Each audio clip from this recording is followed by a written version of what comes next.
Okay then, we should be live. Things are looking promising. Excellent connection, according to YouTube.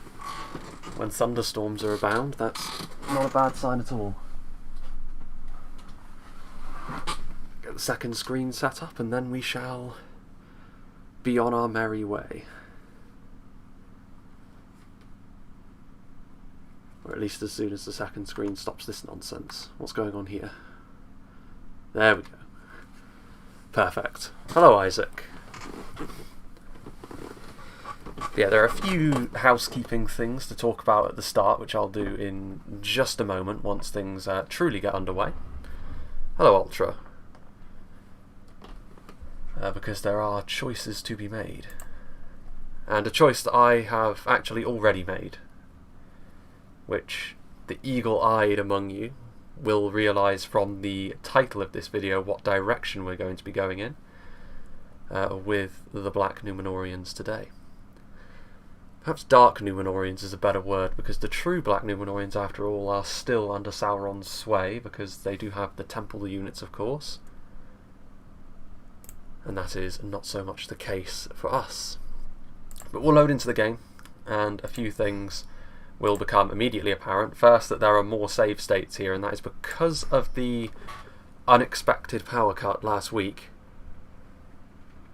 Certain things happened in the sense that I lost progress, which I was not able to fully replicate again, because the AI can't be counted on to do exactly the same thing when you replay a turn, as I learnt when I tried to replicate it. So in the end, I had to sort of make a decision on what to do there, because I wasn't able to get into the same position that I was in last time.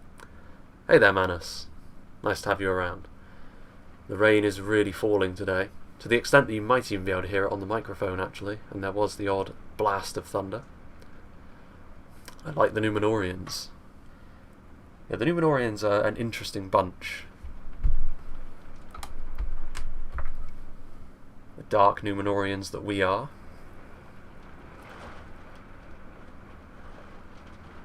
But yes, we are deep into autumn now when the rain starts to fall this much in the southwest of England. But, hello Metallic CJ. So, I'm good today, Manus. I'm pretty good. But you may notice a few things, because there are some differences from the last time, and that is Gondor are now no longer here at all. And that is because of the power cut that happened last time. I lost a couple of turns of progress. I didn't think that would be the case, but unfortunately it was. And so as a result, I had to replay a couple of turns again, and the Gondorian AI actually did something quite different. They actually moved one of their doom stacks further down this way, and so I wasn't able to replicate exactly what I was doing last time. So effectively I made the choice to cut out the middleman, basically, and play a couple of turns onwards and finish off Gondor on my own terms. It was actually still rather costly. As you can see here, we actually do have a lot of damaged buildings, which I should probably get to repairing at once. But Gimmelkad's army is fairly damaged, to be fair. So that, in a sense, is exactly the same as it was before. And also, Enidwaith, I should say, declared war on us once again, which is perhaps not the most surprising thing, because as we've learnt in this campaign, ceasefires count for very little among the AI, at least not on a permanent basis. So, yeah, Enidwaith are at war with me once again, but I have also resolved that the way we're going to be going, if only because it will mean that the campaign, I think, goes on a little bit longer, is we will be tackling Mordor as our primary enemy in this campaign. And the victory condition will essentially be capturing both Minas Tirith and Barad-dûr over there.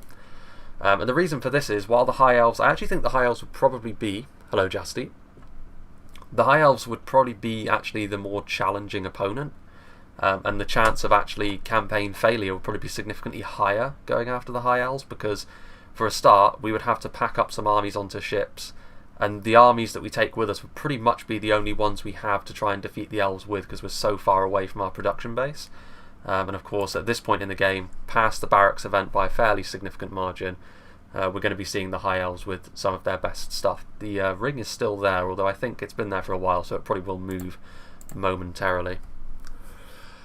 But yes, we will be going after Mordor. Now, Got a few units over here, and got some reinforcements coming up here because we have a rather small army from the Minhiriath region coming over to try and take this place, but fortunately we have a general in there, so we should be fine. Again, these settlements over here, the beauty of taking a lot of these Gondorian settlements, unlike the last campaign we were doing, where a lot of the settlements we were taking were fairly, especially Rockburg of course, was fairly small and undefended, no fortifications.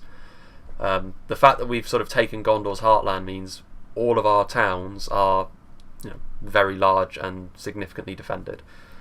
So we can rely on the castles themselves to actually do quite a lot of the heavy lifting for us. But yeah, we do need to get more units down here as well, I think, because while this is decent and we've got some siege, Enidwaith could send some stacks up this way as well.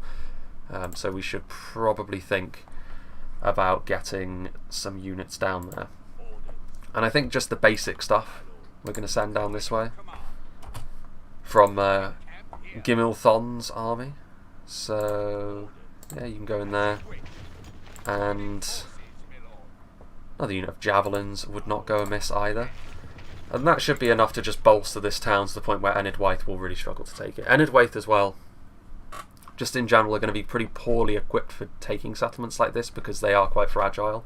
Their roster, even at the high end, is not particularly durable, not in comparison to a lot of other factions anyway. Their javelins are dangerous, but yeah.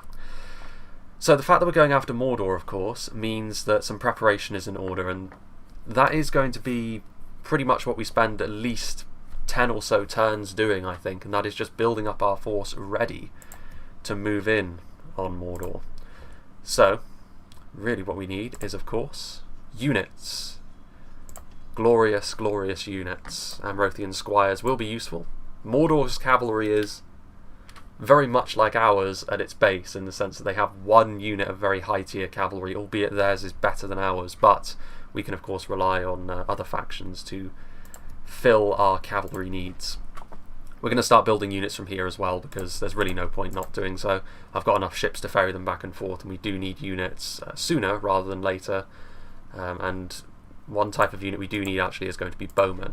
Something else I do want to do, almost by way of sort of thanking people for donating to me actually, is a couple of things. We have this gentleman here, Castarion. The two people that I've noticed that have donated to me probably the most are Calvin and Brodeur. So I'm going to actually rename some of these generals if I can. I'm not sure if I can. I think it's possible.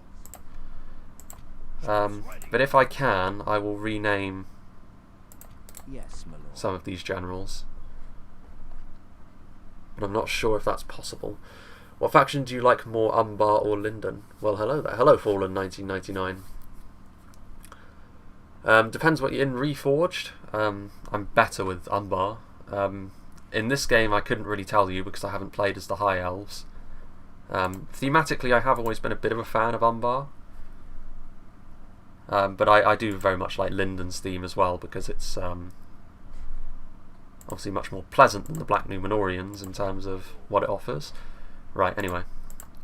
So we've got Ethering. Still got a decent force here. One thing that we will start doing as well is combining a lot of units that we don't need to have. Yeah, so we're just going to go all in on that. We're actually going to disband this unit of Haradrim Spearmen as well, because they are virtually useless. Hello, Master Blaster. Yeah, we need to build more units down here, because I'm not sure what Harad's reaction is going to be when we declare war on Mordor. Regardless of what it is, though, we should be prepared. And we've got enough money to the point where we don't need to worry too much about overspending. And we can, of course, turn one of their most potent units of their own against them in the Trollmen. Hopefully my voice doesn't completely collapse. Something else that we should also look at doing, really, is bolstering Kadar Pharazôn down here, our capital, because chances are we're going to get crusaded. So what we will do is go for some basic units. Just start building up wherever we can. This gentleman over here actually can move on to this town when we're ready to sort of spring our trap quickly. Yeah, that's true, Metallic CJ. That's what I'm expecting. But the plan that I'm going to do, essentially, what we're going to do is we're going to build up 2 full armies. 2 full armies and load them onto ships, sail up the Anduin, and one of them will capture Caer Andros, and the other one will capture one of the 2 Osgiliaths, probably West Osgiliath, just because it's closer and it'll be easier to relieve once we get there by land. Because these are the only 2 places on the Anduin that you can cross. And an interesting fact about Mordor is all of their scariest units, so their temple units, their great beasts, their Minas Morgul chosen, that sort of thing, they can only be built in settlements within Mordor proper. They cannot be built in settlements outside, no matter how big and grand they grow. So if we can lock off the river, chances are the stacks that we will be facing at best will contain Black Uruks, and Black Uruks are marginally outclassed by our Abrazanin and Gondor infantry, and our production is going to be closer. So that's the plan. Plans are fragile things, so we shall see if that actually holds true as we continue, but hopefully it will. And Seaward Spears. Time to recruit. Well, we could get just an extra unit of Rosadan while we're there. Just the 1 turn for them after all. Something else I actually wanted to do.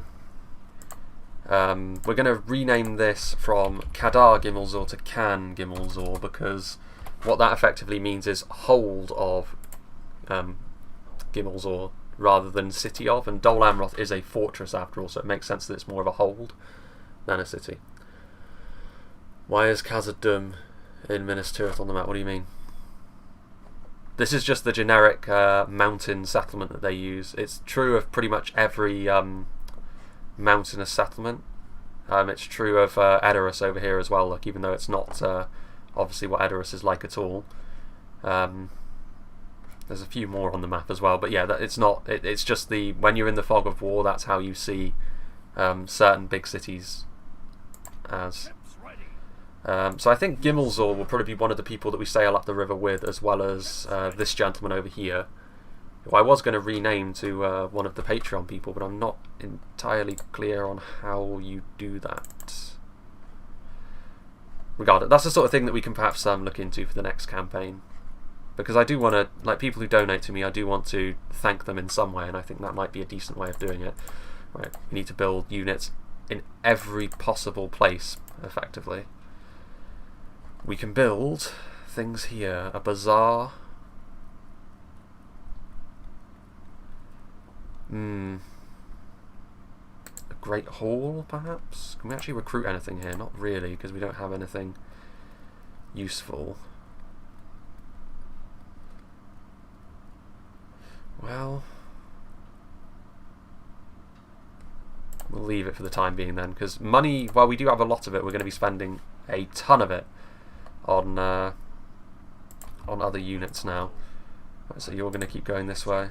Should probably put them in the fort, to be honest with you, for the free upkeep. We will do that with... ooh, you're not happy about that at all, but that's probably because, yep, you're on military build policy. That's not what I want you to be on at all. Public fountains. Repair. They should be fine next turn, actually, because we're rebuilding a bunch of public order buildings. I don't think you can rename generals. That's fair enough. That's a bit of a shame. But I guess I'm not terribly surprised about that. We can build 6 Azra Zaire archers if we want, but we don't really want to do that. Could probably do with more units up that way as well. What can we spare? Not much, really. Right.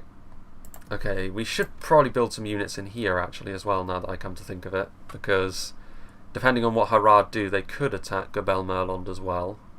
So we'll just go for a couple of units of footmen. And there are forts nearby to most of these towns as well, so if need be, if we need to sort of free up some upkeep, we can go ahead and do that. And Tal al-Jaf. Yeah, I like the idea of using the Rosedown Footman, because down here the armour piercing is not quite as important against Harad, so we can use Southron Pikemen for a phalanx unit. The irony of that is quite thick, of course. Okay. Well then. There might be a little bit of upheaval partway through this stream as well, because one of our dogs has gone to the vets, the other one is in here with me, so when the other one comes back, the one that's currently here will probably go nuts. Anulond rebelled. That's fairly awkward and annoying. Well, they had their chance. We'll exterminate the populace next time we take it. Hey, Matt. Because I am dumb, how do you Alt-Tab in a game? Well, you press Alt and Tab, of course. The clue very much in the name. They may be, George, but they're not the foe that we're going to be going for. We must make a stand. We are besieged. We are besieged by an absolutely pitiful stack, though. A little bit sad that Anulond rebelled, to be honest with you, but such is the way of things. Maybe we send Gimmelthon over to be our... Okay, so the ring is now up in Thranduil's halls. Fun, fun, fun. Maybe we send Gimmelthon over there, just to be our general that keeps watch over that side of things. Might be the way forwards. Right, so we have... Can we combine anything? I'm sure we can. Yes, we can. We go in there, and Gimmel Card can do the same. This settlement is probably going to rebel against me as well. So let's go for an armory. Disillusioned. How very typical. What's actually in here? Some cell swords, but mostly crap, actually. Mostly very poor examples of units.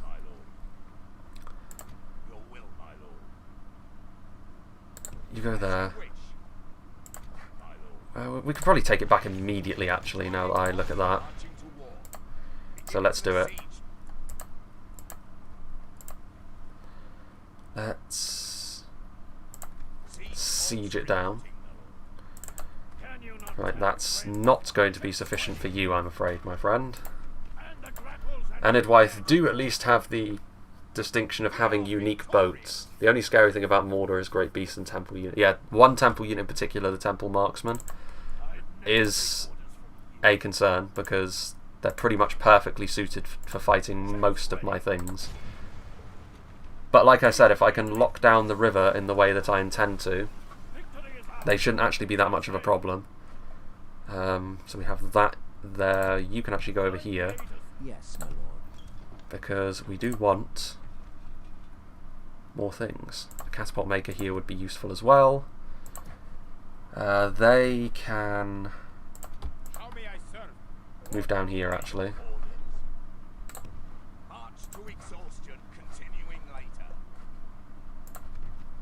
We do actually have the ability to train half-decent things in Lynn here with regards to Rosodans. So I think we will do that. Go for a couple of them and a unit of regular spears, because numbers are just going to be important. We just want to get things out onto the field as best we are able. Plenty of recruitment slots there as well. So we'll go for some seaward spears, a couple of you, and some Narduzagar. Yeah, Uriel, they do have AP arrows, which is the big concern for me, of course. Oh, actually, do I want to retrain those? Well, we can't we could retrain you, which is more worthwhile, I think, because it's cheaper and you're better. That is a mighty fleet, which is probably a little bit overkill, to be honest with you, but I built it just in case we were going after the High Elves. Right. So we can still build some units, so we'll go for some Southron pikemen. And here we can not do the same, but we could go for halberdiers because they're cheaper and will be fairly useful. Some Azrazaya. There is a Mordor town there which we will probably siege down with, I guess, this guy, Belzagar, and yeah, we'd probably go for the militia armory here because we don't know how Harad are going to react. Like I said, I don't actually think Harad are allied with Mordor, interestingly enough. No, they're not. So they are only allied with us and Khand. Khand, however, in turn, are allied with Mordor. So this is really a bit of a sticky web that we're going to create by... Hey there, Sard. Are you going to invade Arnor? Probably not, because the campaign will be... That'll be like the other extreme, really, where the campaign takes... That'll essentially be just how quickly can we paint the map, which is... That gets tedious pretty quickly. Especially seeing as I believe the most powerful faction in central Ar-Adunaim is actually Bree, which is, again, fairly bizarre considering Bree's roster. But yeah, that would not be too much of a problem for us to deal with, I fear. So we've got our merchants still moving. Right, we could, I think, just grab another merchant. And grab a couple of Azrazea crossbows because they are nice and cheap, and that's all we're going to need defending this town. Okay, we're still building there. What was it? Yes, that's it. That's what I was going to do. Now I remember. We need another diplomat because we want a diplomat here because we need to cancel our alliance with Mordor soon. Hello, Lord Elisar. Kalembel is no longer the big mad, which is nice. What do we got here? A market would be pretty pleasant. This gentleman, however, I do actually want to move on to probably be the general we have here, because I would actually quite like Gimmelthon to go with his older brother and father when we start moving across Mordor's land, hopefully.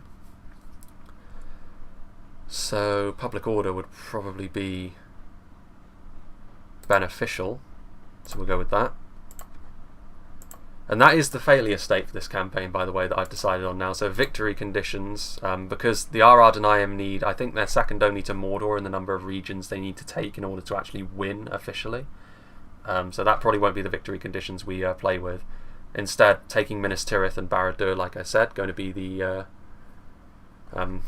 victory conditions. The failure conditions are going to be if we lose all three of our unique generals. So Gimmelkard, Gimmelzor, and Gimmelthon. Which makes a good deal of sense because the blood of Ar-Pharazôn would be too thin once those three are gone, and the Ar-Adunaim would probably fall apart without such strong leadership. So I think it makes a good deal of sense. I think we're good. Construction report. God, man, we're building stuff in many places now. So yeah, market. We do need to keep those economy buildings ticking over.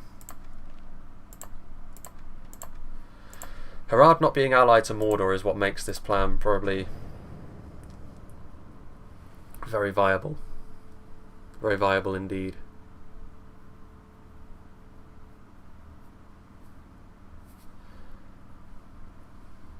Also, what I would like is when I cancel the alliance with Mordor, I'll try and get permanent peace with Enidwaith in the same way I ended up doing so with Harad, by effectively coercing them into an alliance with me. So it's almost like a de facto vassalization in many ways, which makes a good deal of sense. And also a faction I do want to ally with is Rohan. I think Rohan would be really good as an ally, because they actually haven't had their Doom stacks spawn as of right now, and without if Mordor take Edoras, like with those Doom stacks, they will at least, you know, put up a fight against Mordor, and they do of course have Isengard and all of their heartlands. So I mean, economically they're doing pretty well for themselves. You can go in there, you can be like a secondary force. We only have enough room for one more, really. Maybe another artillery piece. No, I don't think so, actually. I think we just go for a unit of basic Rosedans, just to pad things out. You can go down here. Probably going to cross the river with you, actually. We're more likely to be able to retrain you south of the Anduin. Right, continuing to build here. We can build, again, more Rosedans. Numbers are going to be important for us as well as Mordor after all. And we'll go with... Marines are not a terrible idea. If we do come up against something like great beasts, they will be incredibly useful. We're going to have Narduz. Yeah, we'll go with some Marines, because, again, Javelin men, Azrazair, you need to build them on the coast. Abrazanim, you can ultimately build anywhere you want. Right, archers, and maybe some crossbowmen closer to the front line. Sure, why not? And then, yeah, we'll go with that. Thalond. This guy's going to stay here, but perhaps we'll go with public order, just in case we do need to empty all of these settlements. Right, you. I think with this we should be able to counter-attack and... We shall engage. Ugh.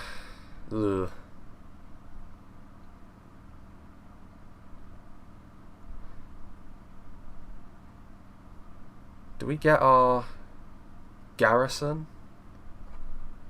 No. Okay. We'll just wait there for a second. What have we got going on up here? Do we have stacks approaching?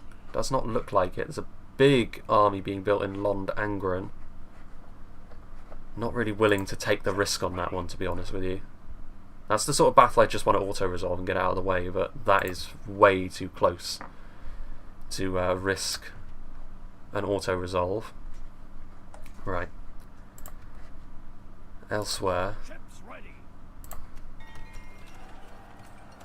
Right. So you currently training them. They can all remain. Gimmelcard technically has a full army. Tarnost is... I mean, Mordor are emptying this part of the map, so we should be able to take them by surprise pretty good. Right, so we should have... That's a pretty big army, including the mighty Ar-Pharazon's faithful. Right then. So we've got one more unit in there. We've got several units in here, I think. Okay. So we've got 5, 6... So we need 3 more units, basically. And there they are. Speak of the devil. So 3 more of those units can get onto that boat. This one hasn't got an army on it at all at the moment, so we need to effectively keep building units at a fair old rate over here. There's nothing really of... Well, we can pick up the units from Tol Falas, actually. Yeah, that makes a lot of sense. Okay. Right, we need more units. The distances between these places are really quite awkward. If they attack, then we should get the garrison, shouldn't we? I mean, that's what I'm hoping they do, but they could just sit there and siege us, I suppose. If they attack us, then all should be well. To war, then. Right. Let's take back Anulond and massacre the foul rebels. Okay, we're going to have to fight that one.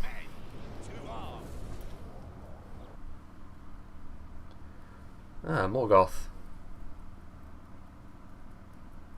Snazzy crown, my friend.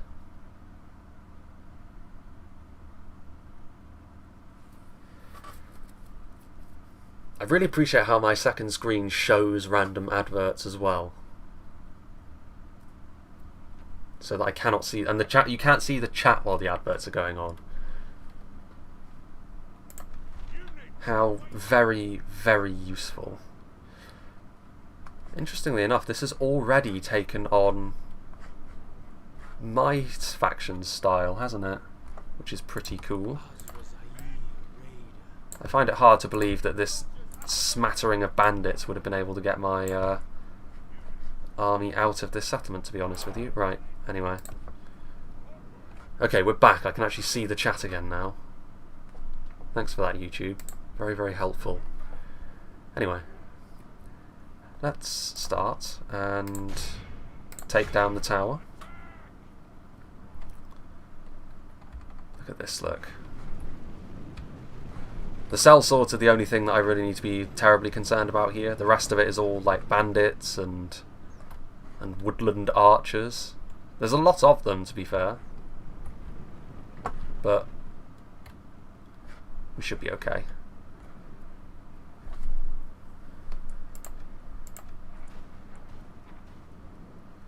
As long as we take down the ballistae towers. They're also pulling portions of their army back to the TC. Hey Ash. Well, yeah, you should focus on school then. I'd hate to be the reason you got into hot water with the powers that be. It'd be nice actually if we had a little bit of ballista ammo to right, let's see. Yes, we want to take down that one and that one, I think. Actually no, go for that one. We'll go over here.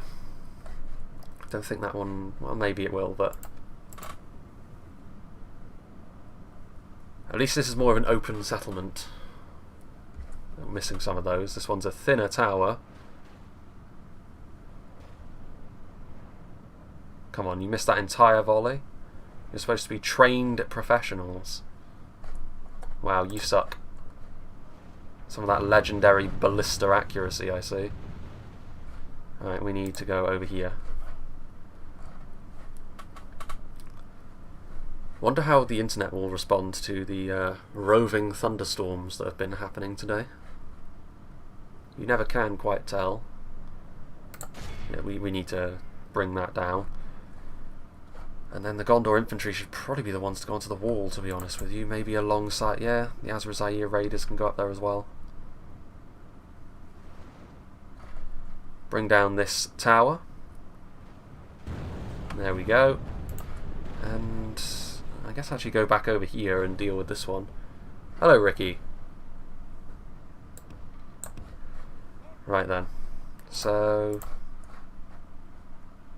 yeah, you go there. And you can go there.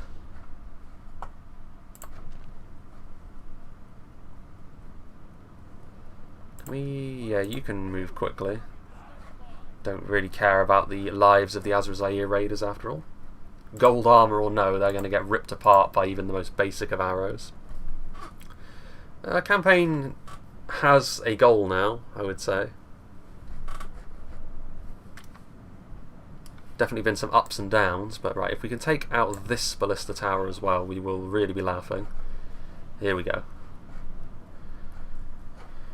So yeah, a lot of their units moving forward with them now as well. Right, so you, I think, can actually begin the slow crawl forward. Right, now you can bring that down.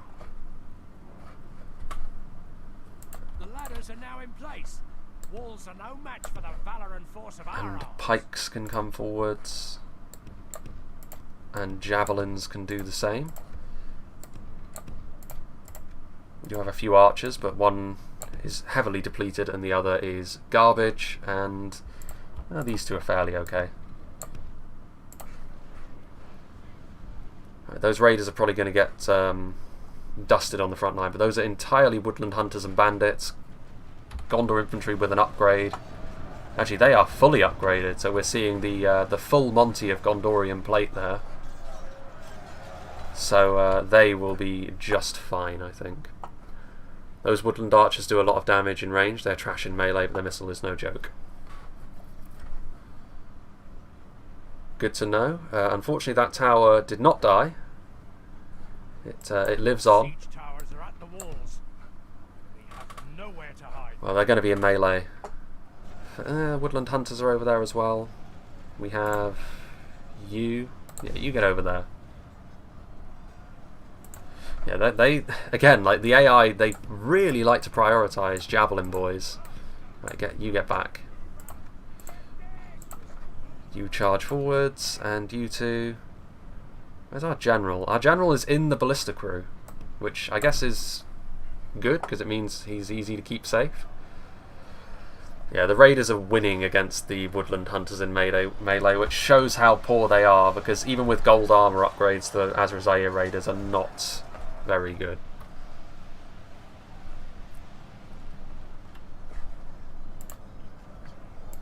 Still going after them.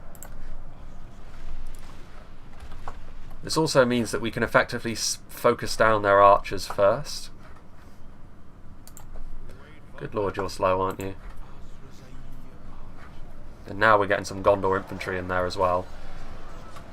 Fully upgraded as well, so they're going to get destroyed, really. It's going pretty well. This is a battle I didn't think we'd have to actually engage in. I was hoping to be able to just focus fully on building up our force for Mordor, but I really should know better. There's the ram. I mean, look at this town. We've already reshaped it in our image, and they have the gall to rebel. We're going after Mordor, Nick.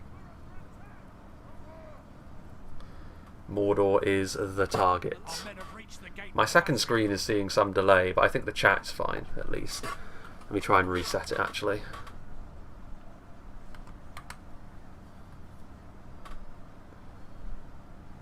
Oh, no. Apparently it wants me to see more adverts on my second screen.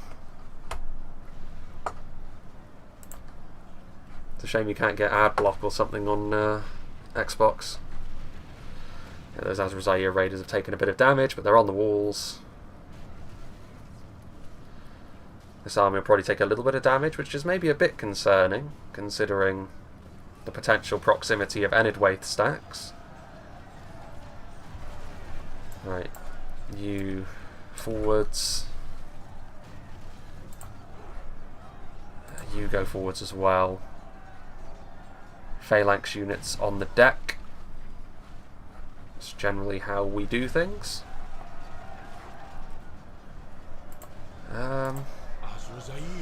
Right, yeah, you can actually just go along here, I think, now. Can you get down? Our men have done well. The gates have fallen. 34 Nigel. Yeah, they've been alive since literally the start, because they were part of our initial armies. Right, you need to get down off the wall, because they're going to be just fine. Right, you come in here. You will do the same. And I guess actually send forward some archers up onto this wall here. And we'll get forward some javelin boys. They're fine. What can we actually do with you? Okay. You can go there.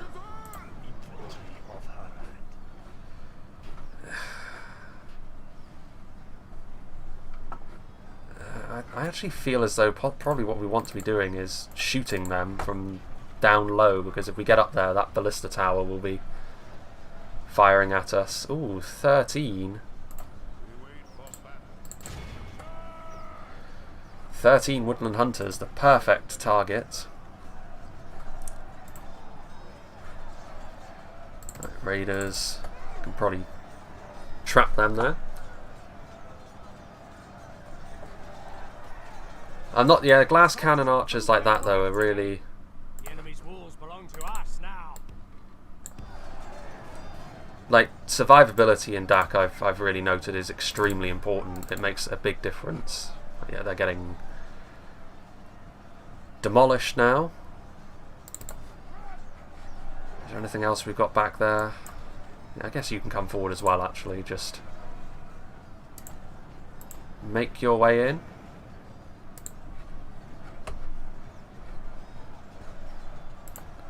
Right. Gondor infantry probably right.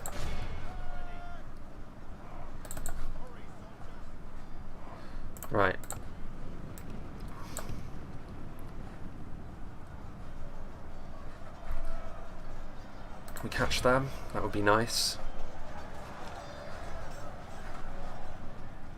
Yeah. Right then. You go there.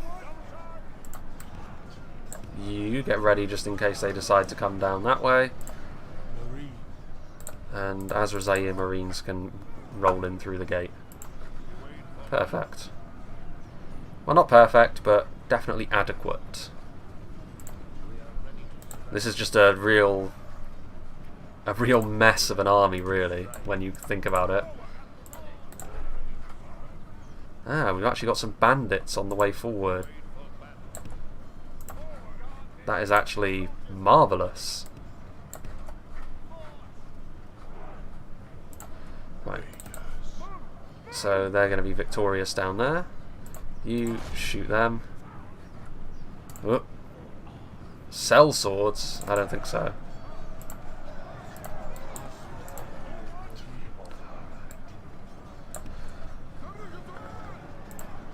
Fix yourselves up. We could actually get up here with them. And we can't actually hit them, which is a little bit sad. Rosadam Footman, however, can sit right in there. The Nardabawi need to move backwards because they're about to get engaged by Sell Swords. Get in there. Can actually get back up there now. They'll probably retreat by the time I do, but where's the Axeman? There they are. Get in there. Shoot.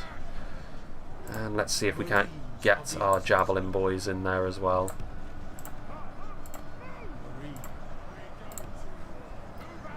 Yeah, it's a good engagement, that.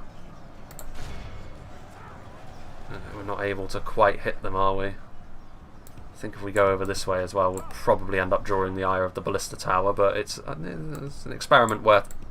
Well, actually, no, there's no ballistas on the back edge, I suppose. I'm sure that won't stop them from somehow managing to hit us, but we'll see about that. Alright. Yeah, those archers are in prime position.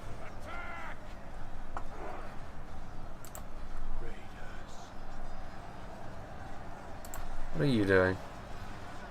Oh, shooting the bandits, are you? Well, actually, you know what? Yeah, they're getting shot by ballista towers.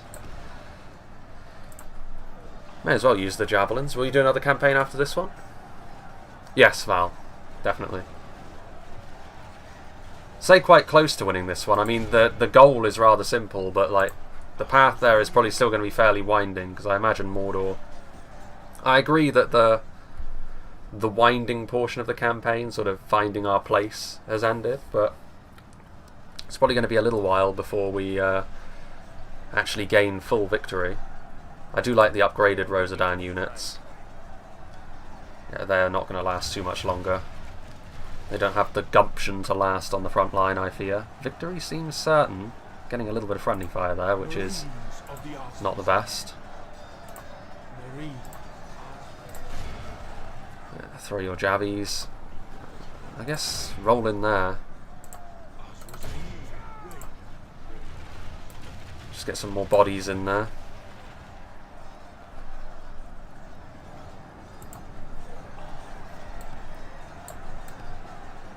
Go. Can you get into the same place? There we go.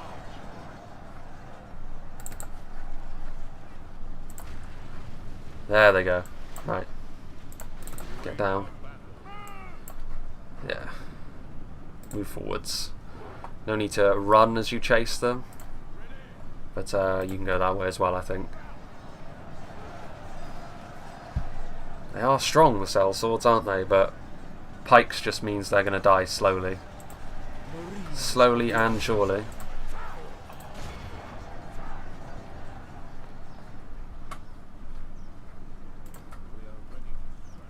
Be able to hit into the side with some archers as well.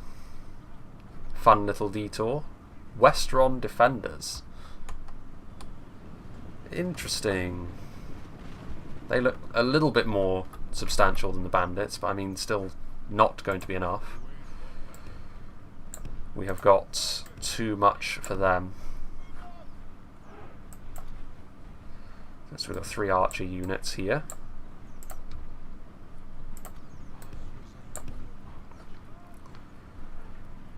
Form up and actually, you know what? Around this way. Potentially we can hit them in the side.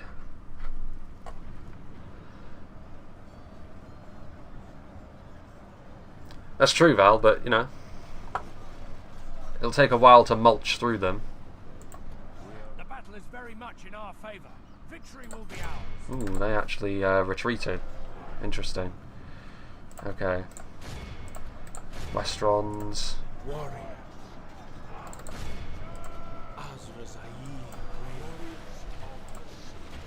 Azrazair Raiders and Axemen, you go back for a second. Surprised those bandits are still standing, to be honest with you, but there you go. Shoot at them. The enemy are badly bloodied. They have lost half their men. Right. You two. Yeah, here's where you want to be.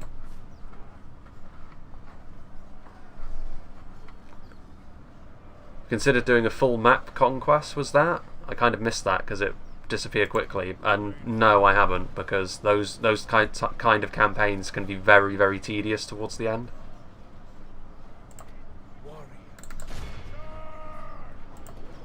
Like, the first half will be sort of fairly entertaining, but as it goes on, it will become more and more dull, essentially.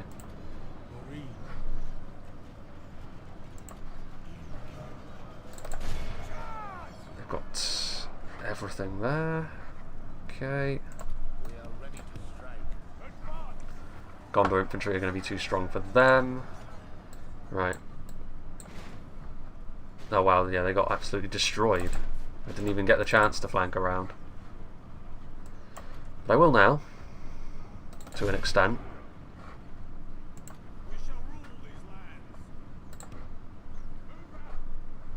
And you. Not exactly the last word in terms of quality, I suppose. Right. There's still 110 bandits remaining. I would rather, honestly, send you to deal with them, because I don't want anything else getting hit by the ballista towers. We're going to be exterminating the population of this place.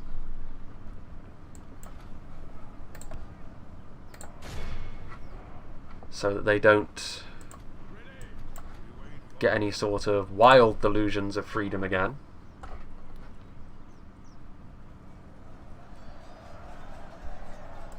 What are you doing? Go after them.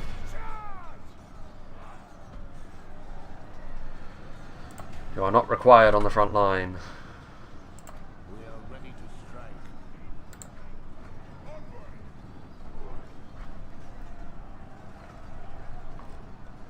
I guess we can send them up there as well.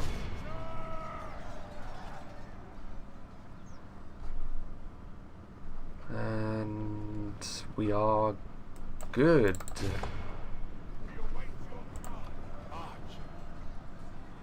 They lasted a very limited amount of time, but the Gondor infantry has held up well through several engagements, as you would expect against low quality troops like this, but it bodes well for when we use them. Which faction do you think you will play next? Well, I was going more for themes more so than difficulty in terms of what we're going to do. So one faction that I had next, even though I'm pretty sure they're not hard at all, was Erebor. Because we haven't played a Dwarven faction yet. I guess the Ar-Adunaim are more neutral than outright evil, but I mean, based on the culture buildings, we can still extrapolate that they are still... They're all in for that Melkor life, so they are still technically an evil faction, I would suggest. Ooh, sellswords. They're actually, they actually might be, they actually may be more of a... Our men have taken control of this. We've lost control of the city. Well, we can pull them apart, so... Okay. Yeah, here we go.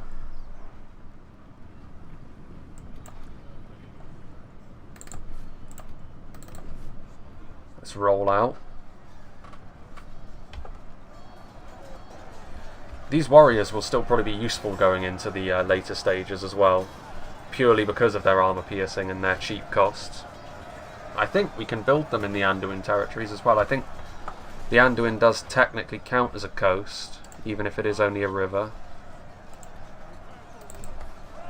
Let's see if we can't get the Nardabaweeb into a position to shoot. Their arrows will be a little bit more useful to us.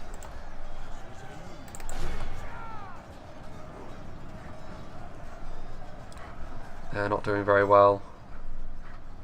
Trundling forwards. Not exactly a lightning strike, but well, we can shoot into the back of them, I suppose. Get rid of them just that little bit faster.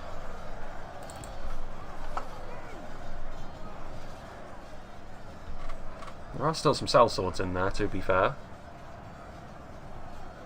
So, yeah, actually you get in there. Azrazair Marines are pretty good in melee after all. They're two shortened scimitars. Right. Maybe Ar-Adunaim. Well, technically I didn't play in the Erebor part of the world though, because I never went north really. I stayed level really with Karas Galadon and went south. So also the problem with doing Ar-Adunaim is if I were going to do that I would probably want to take the evil route. And again I'm trying to go for sort of good evil if I can. And taking the good path with Ar-Adunaim is probably one of the easiest campaigns you could have. Because you can just demolish Angmar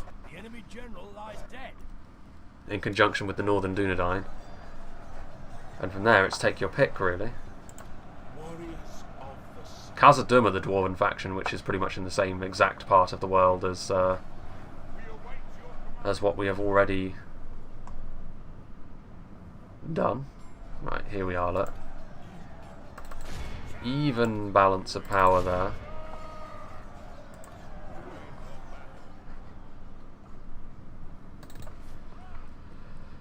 But victory is almost assured. Yeah, time for time 6 speed now, isn't it? Khazad-dûm. Yeah, it's the sort of thing to be considered. Doesn't necessarily have to be a Dwarven campaign, it was just the idea that I had. And of course, eventually, like, we'll get to the point where we'll be making our way through most of these in an ideal world. So it's not as if we're going to be sort of leaving anyone behind as such. There are certain ones that I would wait until version 5 to do, like Moria, who are going to be substantially better for the addition of unearthing Balrogs. That makes them so much more interesting than they are at the moment. The wild men, I think, are getting a bit of an overhaul as well, so someone like Enidwaith would probably wait until then as well.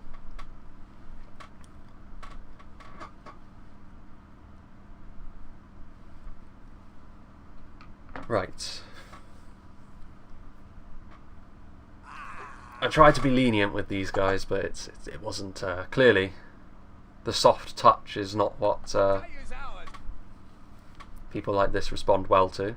So we will exterminate them. Just in time to see some Enidwaith stacks. Right. Repair. Right, we've already built the Dark Shrine and such, I think. Is that still here? Yes, it is. Dark Sanctuary. And then we'll have a market after that. Why not? You get back into dock. These units over here would probably be appreciated. We don't really need anyone here in Lond Galen anymore, so we will, I think, send these 4 up this way. Gimulthon will stay here for the time being, but these 2 will also start making their way down here. I think we can also train some units here, so yeah, it's only Azrazair, but we'll do it because these 2 settlements can't train their own stuff yet, and then we'll start sending them off there, because we just need bodies on the front line really against Enidwaith. The towns will do much of the heavy lifting for us. Anyway, I think we're pretty much there with everything we have. Resistance is futile.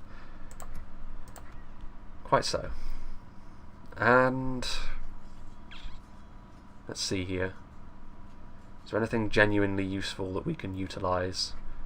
This will be more for the sort of central push. This will be sort of like a second wave for Gimil Kard's army. We'll go for a couple of units of warriors, why not, and some more AP. This gentleman down here has got tons of artillery, it must be said. Right, and yeah, more of them. Units. Units are what we require. Probably worth building an armory here actually now. We haven't throughout this entire game because it's never been under threat of attack, but soon it will be. And we have... yes. You, go over here and get ready, I guess. Yes. You... finally, we can get some... As you command. Opening a new trade lane. good. So we actually have really, really good resource tiles there. On my way. Ah, that is Dale and Dorwinian, who once again appear to be at war with one another. Shall continue tomorrow. And did we get another merchant down here? We did. At your service. I guess the nearest useful resource tiles would probably be the horse stuff in Rohan, so we'll go that way. Hey Calvin. The Northern Dunedain and Dol Amroth I find to be the most fun. Gondor dead? Yeah, Gondor died, albeit off camera because of the progress that I lost because of the crashes from last time. I think actually we might benefit from sending you lot back Honor. to King camp here. Kedar Farazon, and we'll just build units here. I think that'll be the way we go. So they've got free upkeep. Haven't got any Hashari yet, but it's a luxury we probably can't afford at this stage. So we'll just go for some raiders, very cheap and cheerful. Okay, save it there and pass the turn. And see what Enidwaith choose to do. They may very well choose to attack us here. I kind of hope they do, because it means that we can deal with that small blot of resistance. Hello, first man.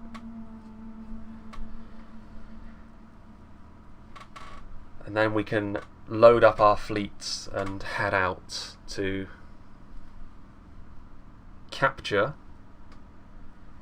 West Osgiliath and Caer Andros. Ooh, Enidwaith, they've come a long way. They've decided to blockade the port as well, which has got my absolutely mammoth fleet in it.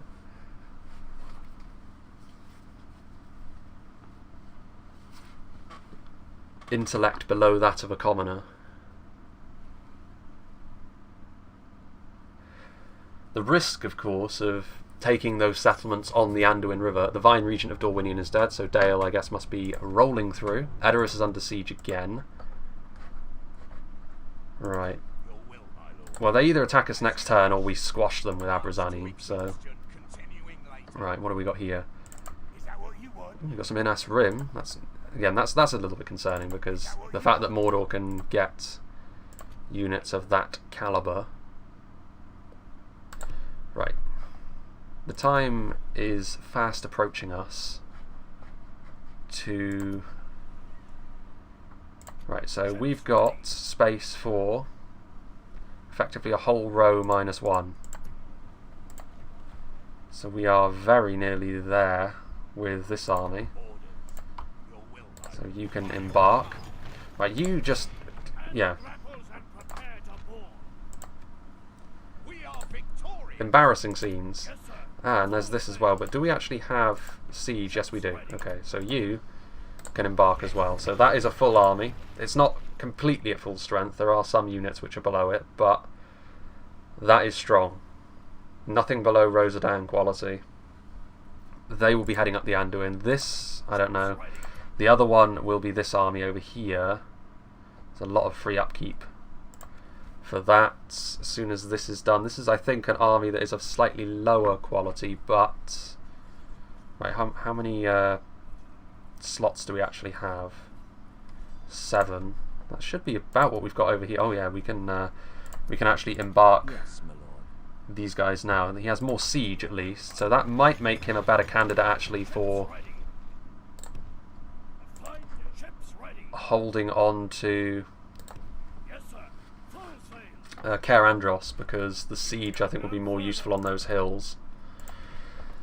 Methrust. Yeah, we'll go with that, because we can't really build Nardubawib yet, which is a bit of a problem. Are Innis Rim better than the Knights? I don't think they are melee. I mean, overall they're a better cav unit because they have the lance. And in melee the Royal Knights probably do best them. Is that what you want? And we have fought more scary cavalry than that already in this campaign with Dol Amroth's like upper end bodyguard, so not massively scared. But it is still something to consider. You get in there. Need a general over here, really. As soon as Saralond is less likely to revolt, we will send him down there with him. Yes, my lord. Right. As you wish. You... Yes, my lord. What we really should do...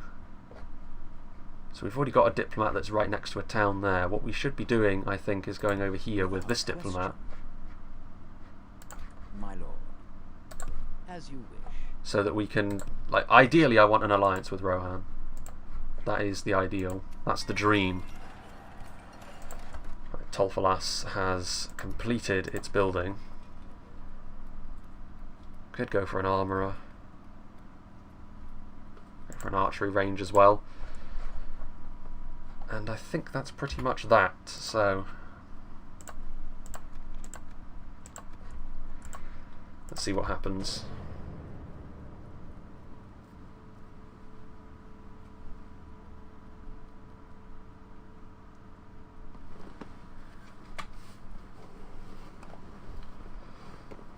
Dol Amroth bodyguard are like 13 guys.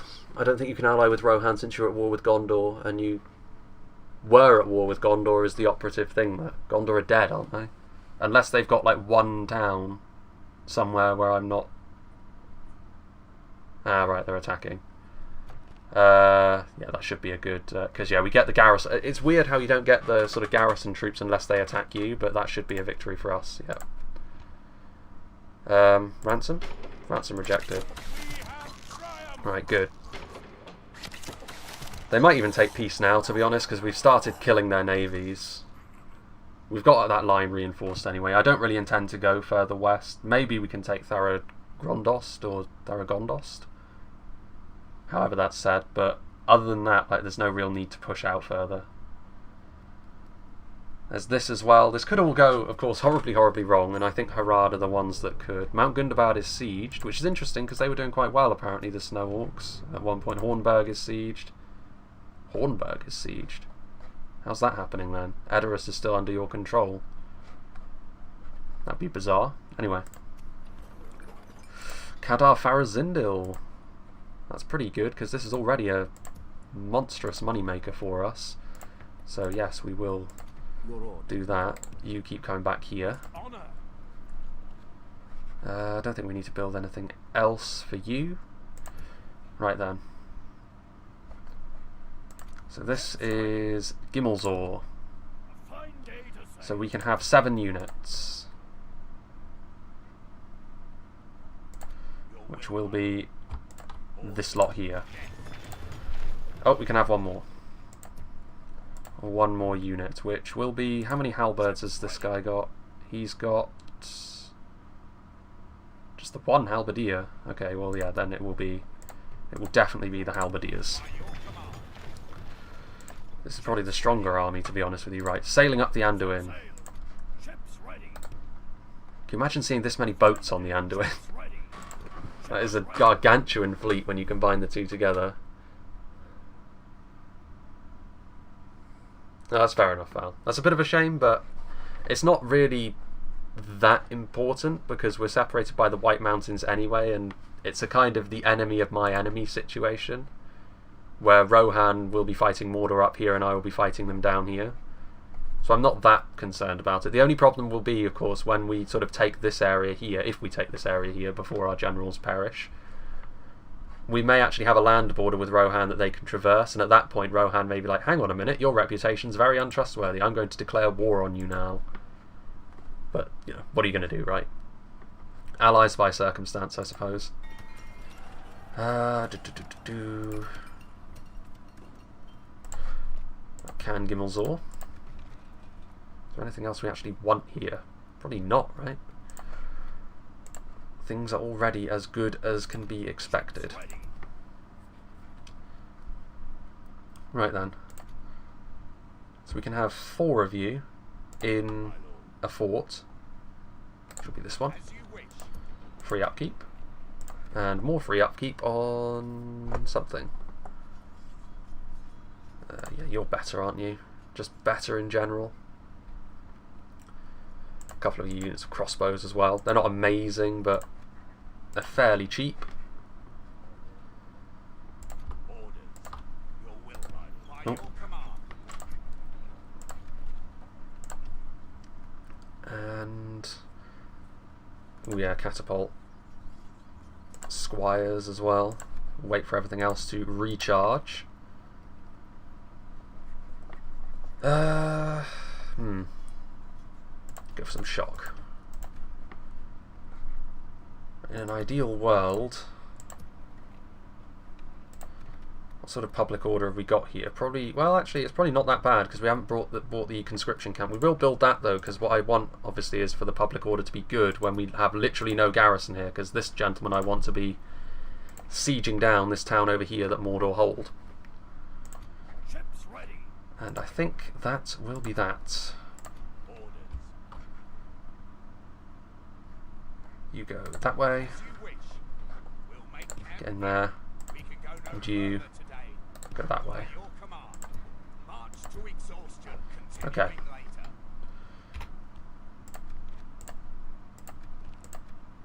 Just out of curiosity, will you take peace? Yes, my lord. We shall listen to your proposal, but do not expect much. Apparently not. Their power is supreme, which is interesting. So it means they're probably pushing back against Bree, because they're at war with Bree. It's an interesting sort of 4-way struggle that between. To be fair though, I think Rohan are probably the ones keeping them alive. Map information? No, they're not going to take it, are they? Until we meet again. We'll need to kill off like a decent stack of theirs before they take that. Found your channel like 2 weeks ago for the multiplayer battles, but I'm loving the stream. Thank you, Knight of the Golden Flower.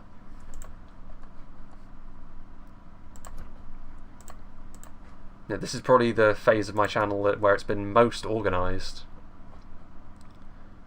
Right, we have got good stuff going on. So we want to be ready to effectively take those 2 settlements up here immediately.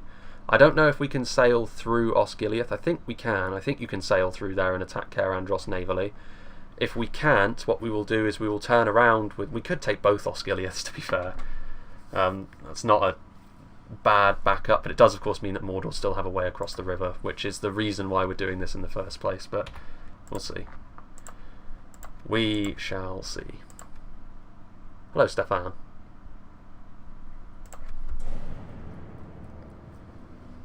In fact, I forgot to move them, apparently. Mengelen is still in Bree's control. What's that? Is that a rebel force, or is that... Yeah, I think that's rebels, isn't it, that Bree is still dealing with? You can't sail past Osgiliath, can you not? That's unfortunate. I guess what we'll do then is sort of get off and walk. Or we could take both Osgiliaths, I don't know. We could, of course, just try and capture Minas Tirith immediately. That would be risky, I think, but it kind of depends on what sort of garrison Mordor have got going on over there. And regardless, I mean, we may still have to deal with stuff like temple units being created. Bree reached. I have reached Bree. How quaint. Yes. Large town ready to upgrade. Kalembal. The site of Gondor's last stand. Construction reports. Okay. You... go with that for public order, I suppose. Go in there. Enid-Wythian stacks. Yeah, they really don't stand a chance coming in here. they've got some decent units in there, to be fair. I mean, Enid Wythe can do damage, it's just they're just not beefy enough, they're not tanky enough. Yes, my lord. Bree were never... What about an alliance? I'm only untrustworthy now, I'm not very untrustworthy, which is quite nice. How about... Map information. How about that? No, we cannot agree to They still don't want to. They're still... like Thranduil in the last campaign, where I was like, nah, I don't really fancy an alliance. It would be in our best interest, but I just don't want to. Go that way? Okay. Hey, Darth Cyclone. Have we get through boring yeah, lockdown has very much outlived its welcome, hasn't it? What is this? Mordor docks. Right. You, I really don't understand what... It's a futile gesture, that. Pelagia is looking... notably undermanned, but more on that later, I think. Right, we'll go for some Narduzagar. Well, we'll hold off on Tolfalas for the moment. We'll start constructing stuff there at pace again if we need to. But having to ferry back and forth is a bit of a pain. Right, what else can we build? Yeah, we'll build one halberdier, I guess.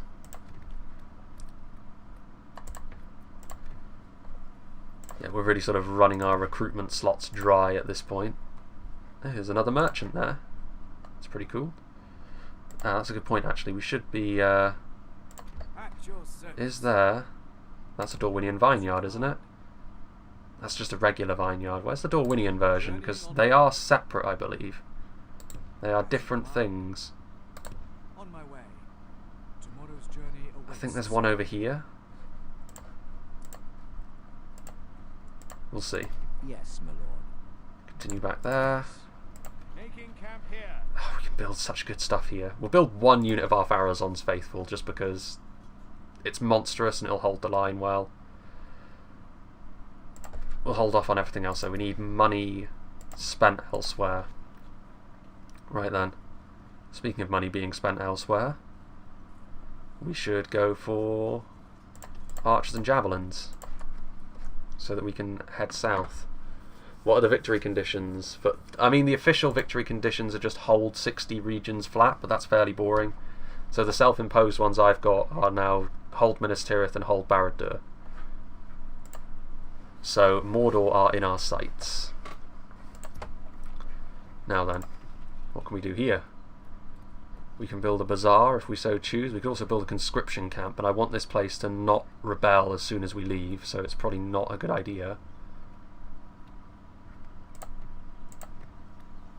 So, I mean, this is probably wise, isn't it? It's fairly expensive, but can we retrain anything here? Let's go for it.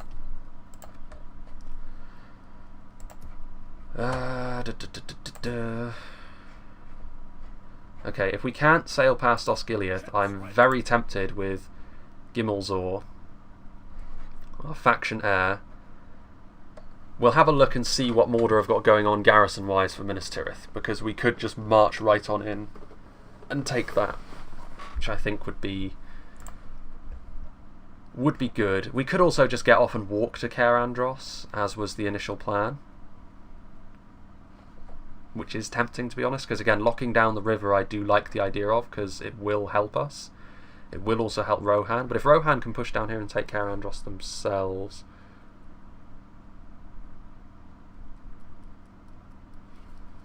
Yeah, but all we need to do in that city is hold the line, Val. Ballista towers will do the rest. Umbar is lousy with ballista towers. We don't really need friends, to be honest, George. No one likes us anyway. Okay. So we are good, I think. We have moved as far as we can. Alternatively, we could just take Pelagia real quick. I'm not sure about that one. Ugh. We'll see. We really got to stay in the habit of saving every turn after the unexpected end to the last one.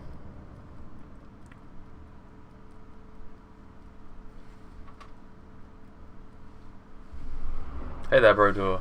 I have got some armsmen. I can only create them in a few places at this point, though.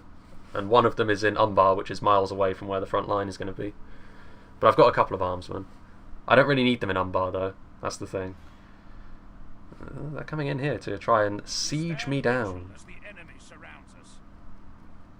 Bold indeed. Have you ever tried taking over the whole map?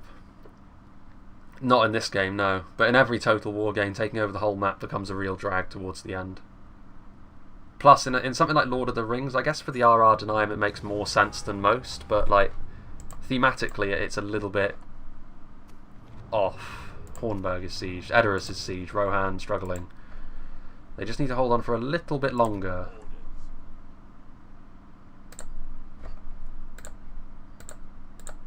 Right, can we go here, please? By your command.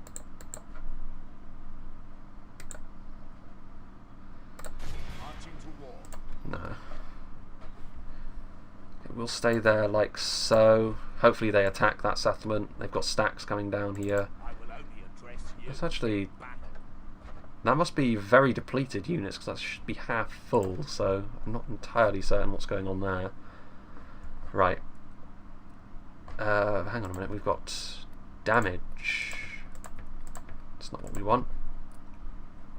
Right, you need to stop this. The grapples and It's getting embarrassing at this point. Your ships are just not up to the task. we are victorious.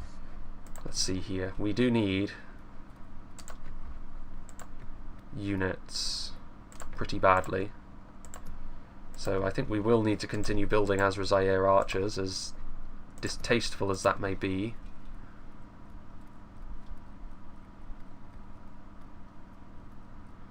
I mean, I would if I could, Val. It's just a case of not being able to build them in many places at the moment. I can't just magic them up out of nowhere. That's not how it works. We can actually build units here if we can hold on to that for a little bit longer. It's tempting actually to send some more units north, but we'll see about that.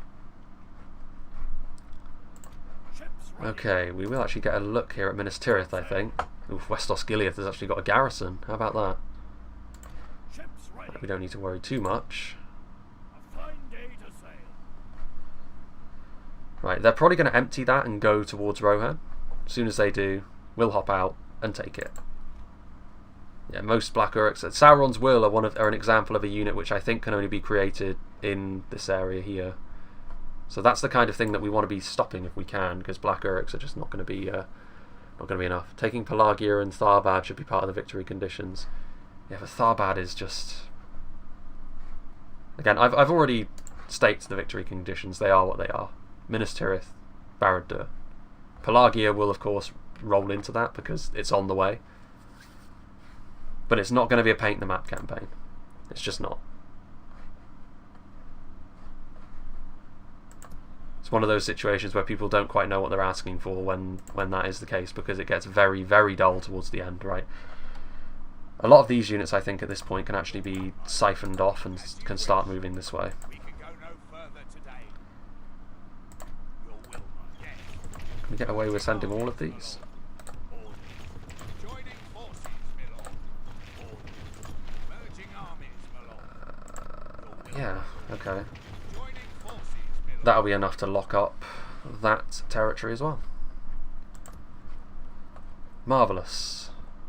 We've got some units here which we should be moving from fort to fort.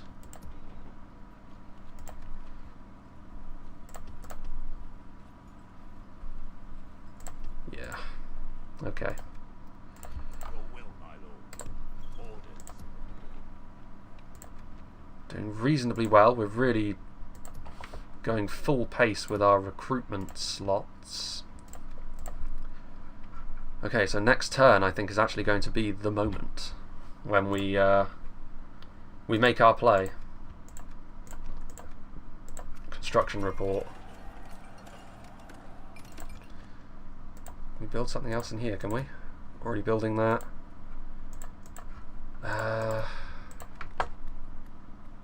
We'll go with that because it's very cheap Your orders, my lord. in there. Bear in mind we've also got a lot of Naru and Aru household guard in here as well. Was Tharbad really a Númenorian colony? I think the Númenorian colonies were Pelagia, Umbar, and there was another one, wasn't there? Was it Londare? Or was it Longalen? I think it was one of the two, wasn't it? It might be Londare, which is up here, which apparently Dunland hold. Right. Okay.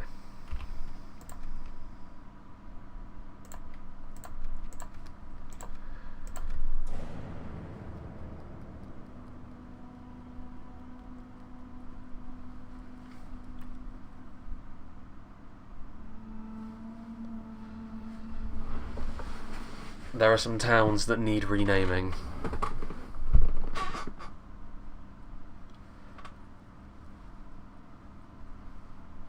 And we should be able to do that now. Hopefully Mordor move that garrison force out of Osgiliath. Ooh, they're attacking. Right, we're going to have to fight this one.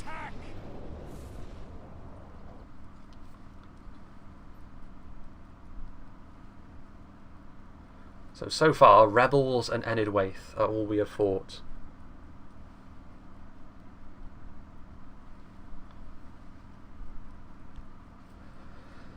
Now then. Oh, look at this town as well. Oh, it's perfect. It's one of these fortresses. They're going to get wrecked. If this is... We've also actually got some Southrons, which we shall, of course, use as our front line down here. What are we doing? There we go. Right, we'll move them after the fact, I think, right.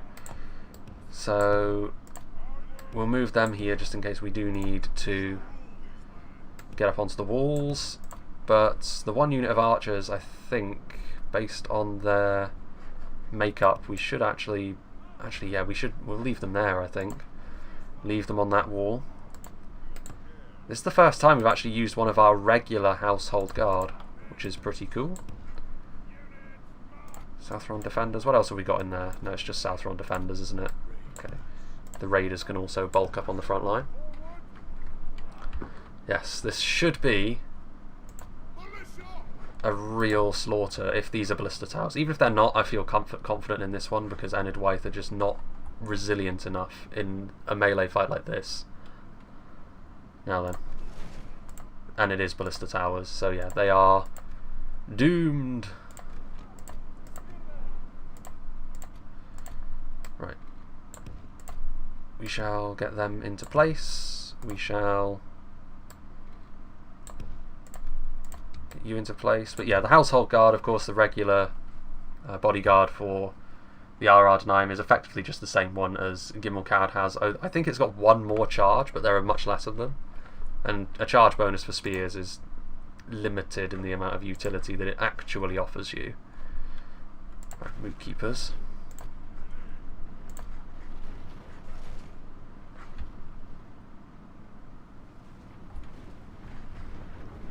Tharbad was a Númenorian city, but I don't know whether it was one of the Númenorian colonies.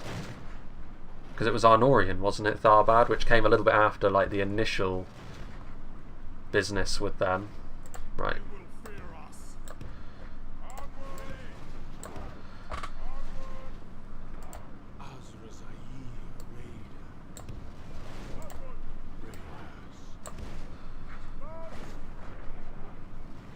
That ram is taking damage.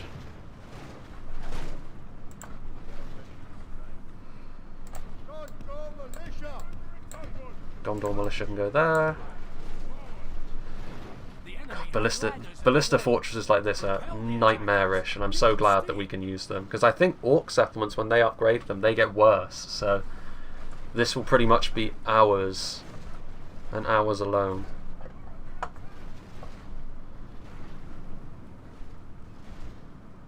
Oh yeah, we have these guys as well, don't we?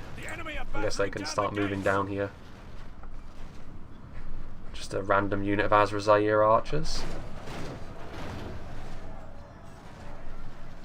Moot Keepers are pretty decent, I think, but we've got enough Nadu Tariq there that we should be just fine, and we will start knocking ladders off the wall, I'm pretty sure, as well.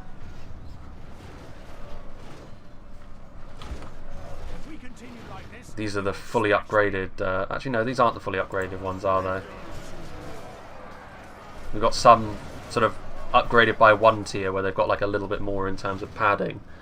The fully upgraded ones have got like a ton of chain under their regular Numenorian plate, which is nice.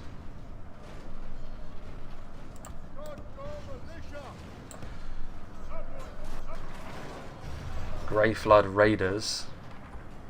They're trying to fire from here, but they don't have a good angle at all. Those ladders look pretty short. I think it's because of the... like, it's actually technically a custom asset, I think, the walls they use for like Gondorian settlements. And it doesn't interact too well with the with the ladders of Medieval 2. Right, well, you lot can actually come over here then, because they're not even going to bother going this way.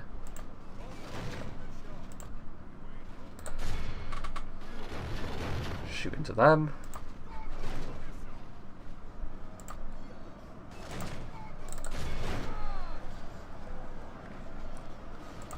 Yeah, go there like that. Are the Moot Keepers dead? Ooh, yeah, they were slain on the field. The walls are no longer ours.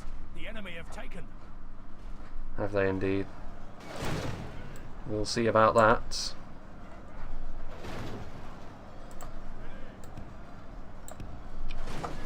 I believe that in version 5 they'll try and make orcs not upgrade settlements to their trash camps. I heard about that, yeah, as well, which is probably a good idea, because in many ways, if you had, like, say this was like the second to last upgraded fort and there was like one upgrade, you would actually be hampering yourselves by upgrading.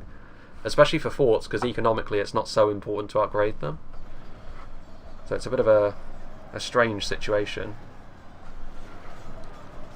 Things are not going very well for them. I don't really care if the Southrons die on the front line either, because they replenish immediately, of course.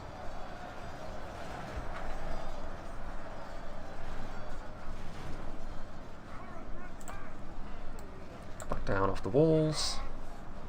The ladders are still technically up, but they probably won't be using them now anyway. Right, what angle can we get? It's probably the best angle we can expect, isn't it?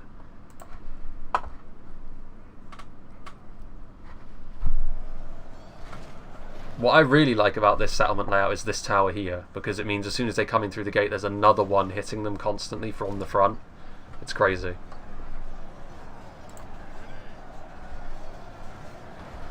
With that, of course,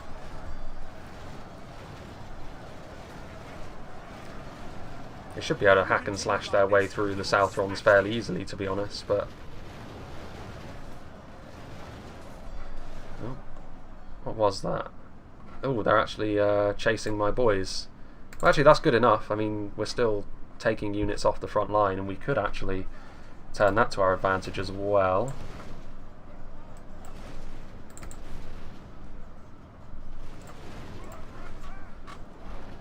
Efficiency is the key.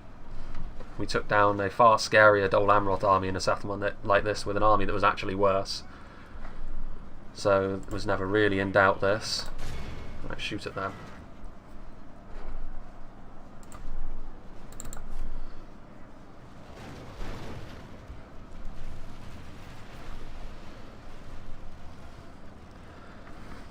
Hello there, Llama Boy. Nice to have you around again. Right. Maybe it's time at this point to go out of shield wall, or guard mode I should say, stay in shield wall, and just roll forwards. Only half the enemy force remains.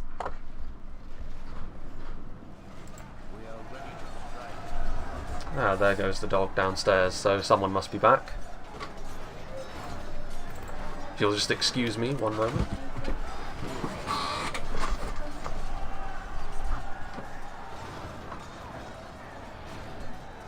If we continue like this, we will smash the enemy. There we go. Dog A back from the vets, and Dog B now downstairs, and no danger of it suddenly leaping to actually shoot into the backs of those raiders. They're deciding not to go for my archers anymore, which gives me actually a perfect shot, albeit with low quality ammunition, but you can see just from these guys' look that they are not exactly the most durable units in the world. And again, these Southrons instantly respawn, so I really don't care that they're the ones bearing the brunt of the casualties either. They are conscripts after all. Keep the Ar-Adunaim nice and safe. Oh, hello, they're actually getting up onto the walls again.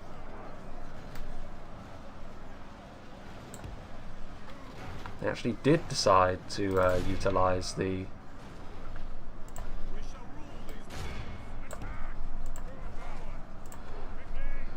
we shall put a stop to that in quick order. I think we will actually move forward as well with our general, because he respawns as well.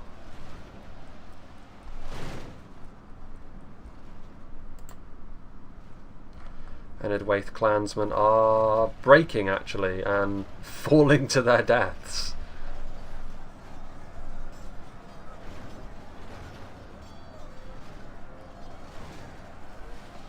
Oh, Enidwaith, you never had to declare war on me. I was never going to be antagonistic towards you.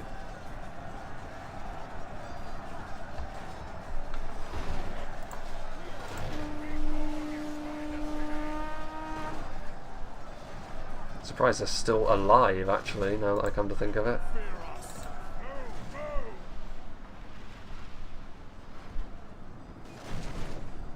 Can we actually get down here with one of these units? Because that would probably put an end to this reasonably quickly.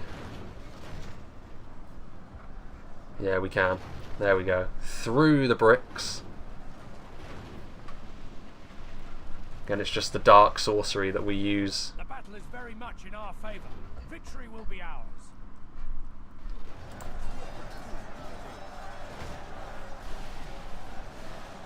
Of course, while we have taken losses on the Southrons, they respawn, so there goes the general.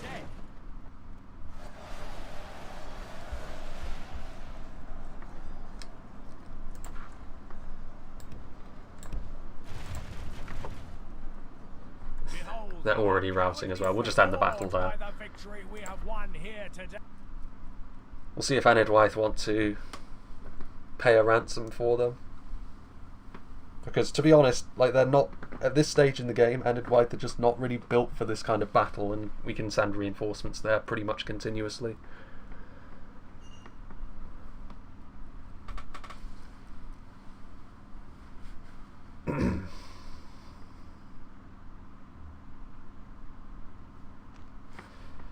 There we go. There we go. 43 whole coins.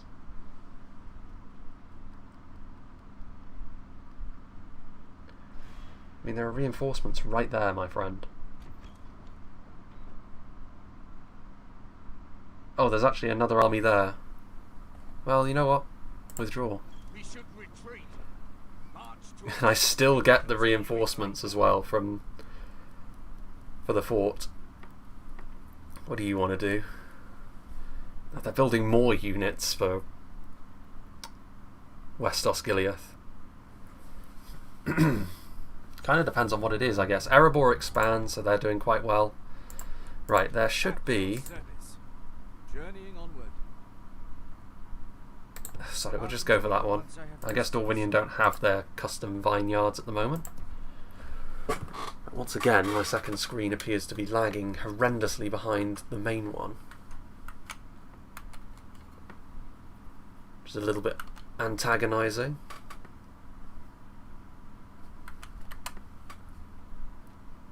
Jesus Christ. There we go. Finally. Now then. Let's see what we have. Get across that river. Go up there. Right, well, this is pretty much the moment, isn't it? This is the moment. Right, where was that? It's probably just one dragon boat, isn't it? So It's a lot of Black Uruks. Black Uruk archers are actually pretty better than the archers that I've got in my army at the moment. In fact, I know they are. Because they're pretty much... The thing that we have that would be better than them would be the Nardubawib, not the Rosadan. So, the big question is, what do I want to do? I mean, what I could really do is take East Osgiliath instead. Take East Osgiliath and Minas Tirith. Coordination is really the key here, though. But I think we've tarried long enough. Always a pleasure to deal with your people. Well, I don't think you'll be saying that, Nagrad, after you hear what I have to say, because we're cancelling our alliance. Are you not aware you have betrayed us? The Great Eye will not forgive this. This man is quite useless. Quite useless, you may say, but there's an archery range in Methrust, which should mean that... I mean, I still haven't seen, even... We can actually build Baruthiel's Watch here, which is kind of neat, which surely means we can build Nardubawib as well. In fact, we can, and we will, right away. We just need units as much as possible. Let's go for a couple more units of siege, because to be honest, we do actually need some siege in this place here. He's got some temple wards in there with him, has Nagrad, but he hasn't got much else. So his loss is our gain. Right. Yes, my lord. We will just save it here, so sort of pre-war.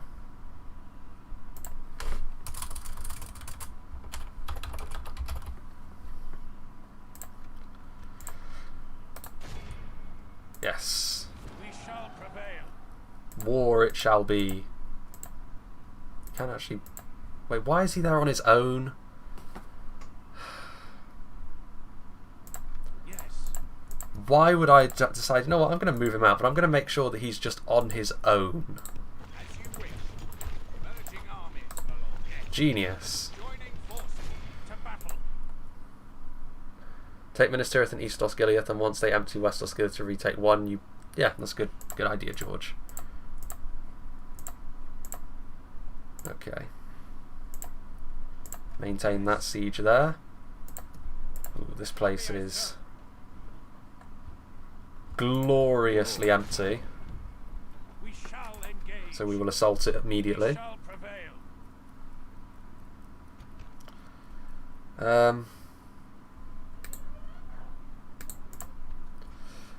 They've got no archers at all, so I think we could actually take that settlement very efficiently indeed, especially with our siege. We've got crossbows as well, so yeah, we will actually fight this one. Muster your courage, men. We march into battle.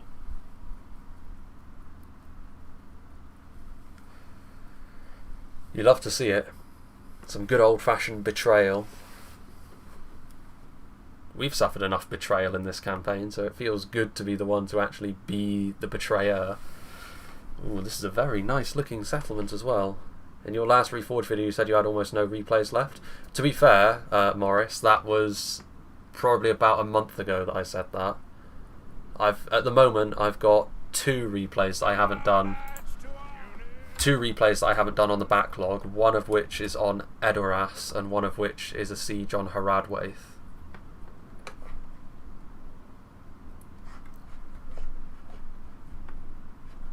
But other than that... Okay, this army isn't necessarily the best, but I kind of knew there was going to be more limited resistance down here. So we've got this gentleman who has got some fantastic hair, you have to say.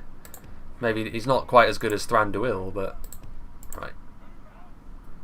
So yeah, we do want to be careful with how we approach this. So raiders can go in a group. Spears can all go in. Is that all our spears? Yes. I hate how you can't. When you put them in a group, like that's it. Like they're just impossibly screwed into the formation that you had before. I know there's a way to not do that, but I'm too dumb. Clearly. Right, archers are going to be the key here because they have no archers at all, and being as efficient as possible is very key here because we don't want to be falling behind on numbers too much, because that is ultimately how Mordor deal with us. They've also got Easterling units on the field today, which is interesting. And then there's you.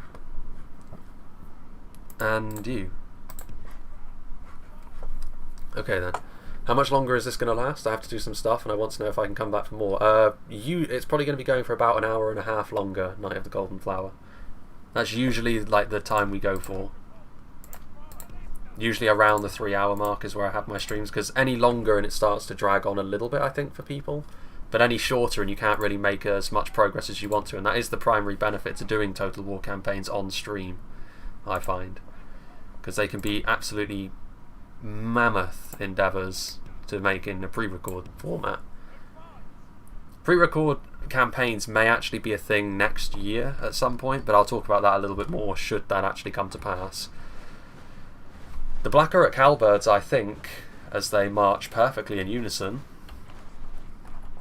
I think they are actually superior to my Rosadans, but they're not better than my high tier units. That will be our saving grace. I actually kind of want Sauron to spawn in the way that he did in the last campaign as well, because I think it would be very cool to have Sauron fight Ar-Gimmelkard. Of course, if they were to fight one-on-one, Sauron would butcher him, but the idea is still there. Right. We use our ballista to bring down the towers. The catapult we can use inside the settlement a little bit more, perhaps really nicely if we can coax them onto that hill there. But more on that later on. Again, this battle was pointless to fight if we don't make good use of our units here. We want to be really efficient. There we go. We also don't have any rams because we attacked the settlement immediately, so we'll use the ballista to bring down the fortified gate as well. What settlement are you taking? This is Fauniliond, the one that's in between Linhir and Pelagia.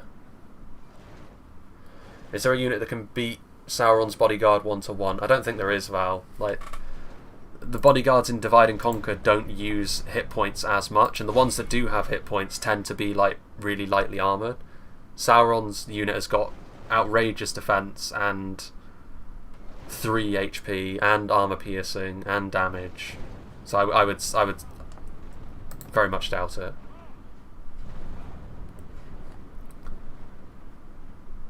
Like, defence stats wise, because of that 3rd hit point, they would be fairly comparable to something like one of the older versions of like the Mithril Guard from Reforged, which of course Reforged makes more use of hit points for their like upper end units rather than like the armour that Divide and Conquer utilises a little bit more. Move forward with the halberds.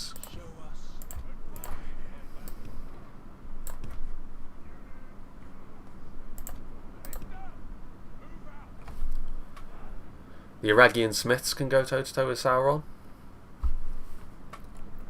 They'd still probably lose though, wouldn't they? Because of the inflated hit points that Sauron's unit has. Because they're fairly similar, I think, in terms of, like, they're shielded with a like hammer basically as their weapon.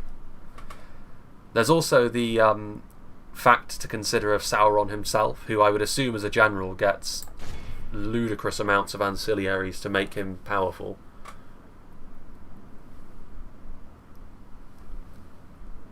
The only reason we dealt with him last time was because of a stray catapult shot, which of course, you know, kills stuff in one hit because of the way that Medieval 2 works. Understandably, the way Medieval 2 works.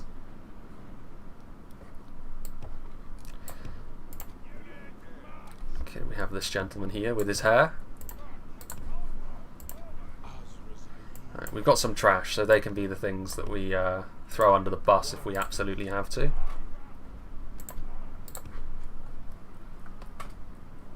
How's that gate doing? 14%? Should be fine. You can scarcely miss.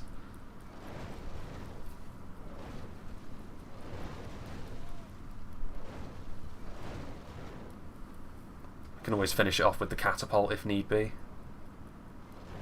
The beauty of having 2 siege engines. So what is the plan to take down Mordor? Yeah, the plan was to sort of cut off the river crossing across the Anduin, but that may not be possible because of not being able to traverse beyond Osgiliath. One more shot would have done it, really. Come along now, behave yourself. We'll still have enough ammunition here. Might be worth actually poking a hole in the wall as well, because I do notice that the Gamprim are still very much there. But yeah, we're gonna sort of retake the Gondorian parts first. Those 2 advanced armies I'm hoping will act as a lightning rod for Mordor, because they are the most elite forces we have. And then these stacks down here, which are not quite as impressive, should have an easier ride. Perfect. Maybe the Nazkai beat Sauron? Depends how... If you let them use their bombs first, maybe they could.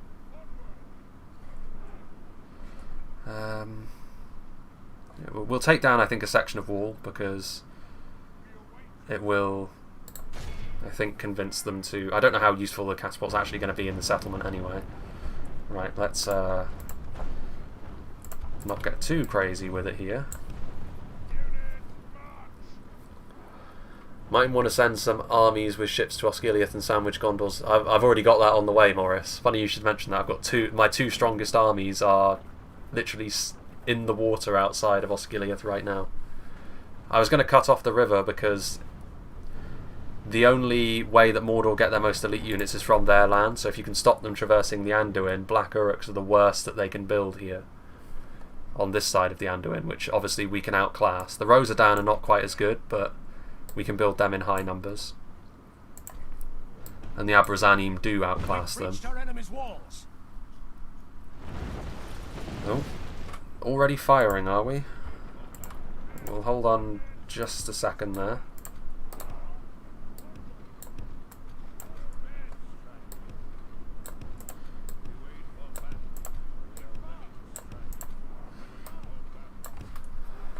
They're actually going to try and come out of the settlement to attack. Moran on guard, not exactly terribly scary. They do have the Uruk bodyguard though. Which in melee, actually, infantry-wise, might actually be stronger than mine, because it's armour-piercing and a swordsman, whereas mine is sort of tankier, but a spear. There they are. I do like the gold trim. I think that the black elements of their armour could do with being made a little bit more metallic, because at the moment it looks a little bit too much like sort of like padded leather, so they don't look quite bulky enough for my taste, but... Right, hold on a minute, get a little bit closer. We could also do with the crossbows being close. Ideally what I want is to get into the settlement, put my crossbows there and shoot right up the pipe, but I don't know how possible that's going to be. Well, the elite armies have already left to hold the Anduin, but yeah, I'm trying to get Nardu Barweeb up and running now. It's a slow process, Medieval 2. You can't just build a building and that be the end of the matter, basically. Okay.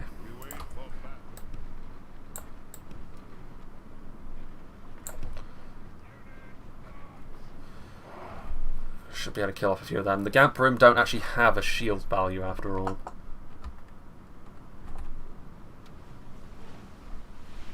Rosadans are not the most damaging unit there is. They're going to try and guard that opening. I hope they do.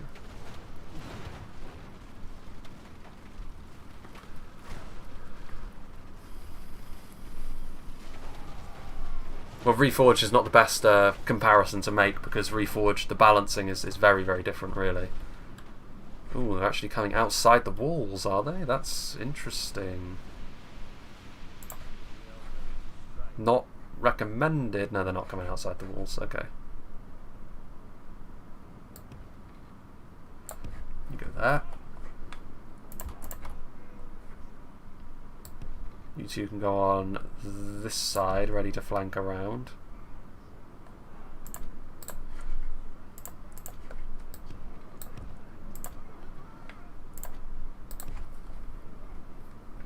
Are they going to retreat?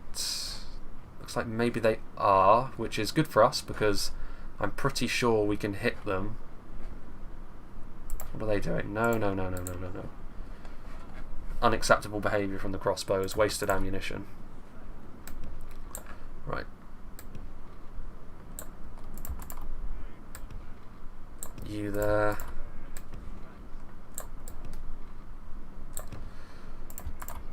Territorial guardsmen can follow them in.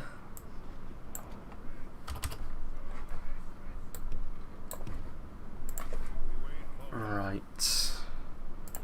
Definitely want the catapult going forwards. Gamp Rim will be able to beat the Rosedans as well. It's Kuro. Hello. Well, Silmarillion has a lot more multiple HP units as well. Like, they're very few and far between, really, in DAC. Outside of the obvious ones like Trolls, because if you have Trolls without hit points, they're actually worthless. Like, literal garbage. Right, where are we? Right, Rosedans. Don't know why the Raiders aren't forward, but we should definitely consider that. Okay, how best to do this? Okay, I think I have the solution. We will. I love dragging my units through streets on Med 2. You love to see it. What's the point of the sword and shield unit? Where? Well, I have no sword and shield units. Thanks, Calvin, that's really nice. I was going to name a general after you, actually, in this campaign. One of the ones that was sailing up the Anduin, but apparently you can't rename generals in Med 2. You can only do that with settlements and the like, so perhaps a settlement instead. Perhaps a city is the answer. Right. Okay. Let's just get in here with some bowmen. Moran on guard don't concern me in the slightest. They've got their scary units further back. And let's just get in there. They can't even intercept my archers at this point.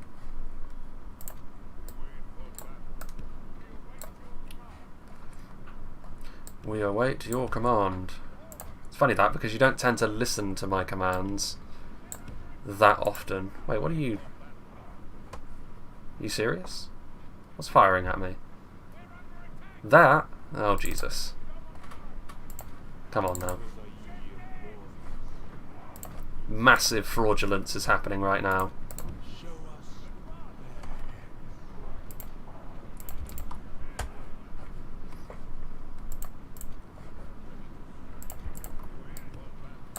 We're going to have to take cover behind the enemy's walls. Okay. You can actually go in here, because I think we can actually get them to attack you. Not entirely certain what they intend on doing, but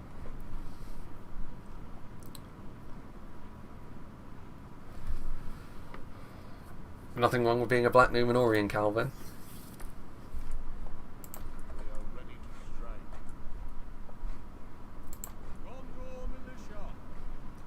It would have coincided with Gondor's conquest, after all. Right, they're getting... okay. And we can... yeah, they're done out here now. Finished at this level, the Moran on guard. Right, you can move in there. The battle is very much in our favour. Victory will be ours. What are they doing? Well, I mean, they're going to get absolutely slaughtered doing that. My catapult crew is in a little bit of danger, but not a terrible amount, because I think the Moran on guard are probably going to break fairly quickly with the amount of damage that they're already taking. They are like the Nazis of Middle-earth. No, that's the orcs. That's definitely Sauron. Well, you know, I mean the Black Númenóreans, they're not great, morally speaking, but I mean, who needs good morals when you've got style? I say. I prefer the Ar-Adunaim than Gondor in terms of units. It's hard to say. I mean, I don't know which of the two actually has, like, the advantage there, because Gondor have got stuff like Fountain Guard, and I don't know... Well, I've experienced how strong the Fountain Guard can be.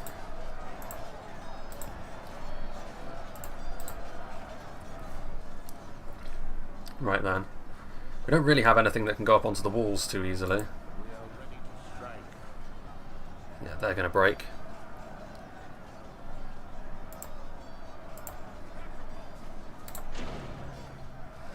We need to get you into position. Nope. Yes, they're routing. Marvellous. We don't really have anything super good at dealing with the units that are up on the walls there. Send the territory. Well, actually, no. Let's send some Azra raiders over this direction, because I don't care if they die to ballista fire. Right, can we... There we go. That's more like it. No, no, no, no, no. Back. No need for that anymore. And then if we can just sandwich the Black Uruk Cowbirds up there, we will be good.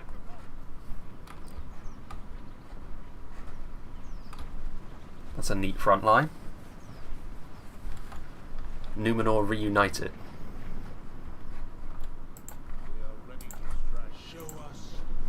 You should probably be in here actually, because like it's not an army of huge quality. This, like, by far the best unit we have is our general. What are they doing? Where on earth are you going?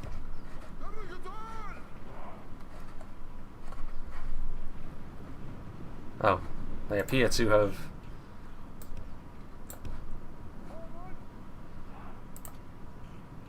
Oh, right, okay. They're going to get down, so... Let's get ready to go up, I guess.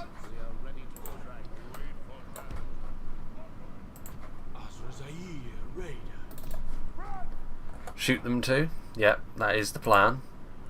There's just not a lot of room here. Trying to sort of position myself so that I don't get hit by ballista bolts is really the key. Okay, yeah, so they're...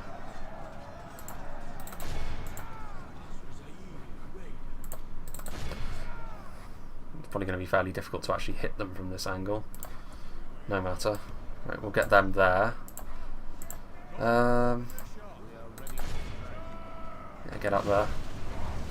Jesus. What was that all about? Fire at will. The battle is very much in our favor. Thank you for that, catapult. That's really, really helpful.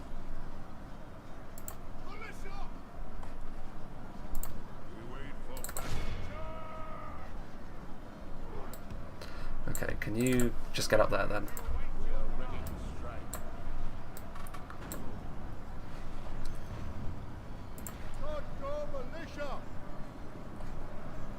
Obviously, well, actually, they're losing to the sheer weight of the Azra Zair.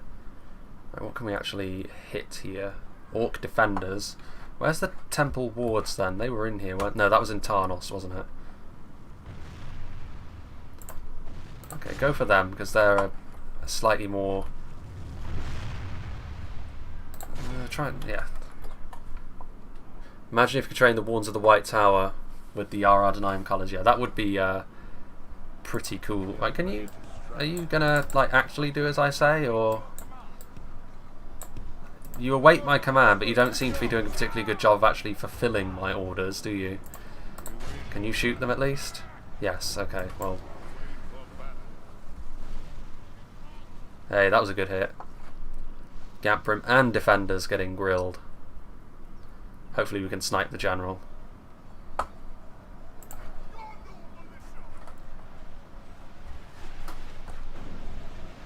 Yeah, that's going to be good. Oof. Yeah, just what we want to see. Those Gamprim are dangerous. Can we? Yes, we can. Get our crossbows up there. They should be in range.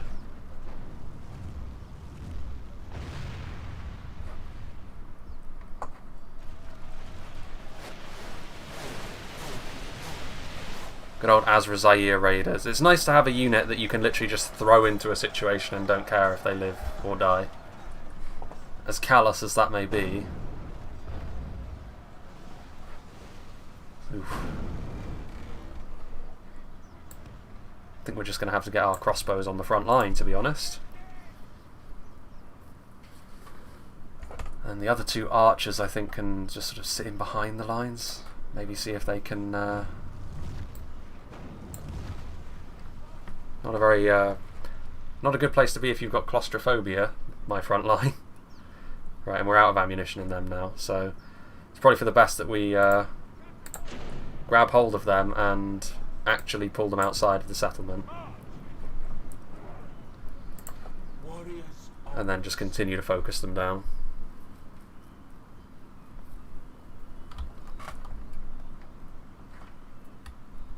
A runic officer. And we are in range of them as well. We don't necessarily have the best firing angle.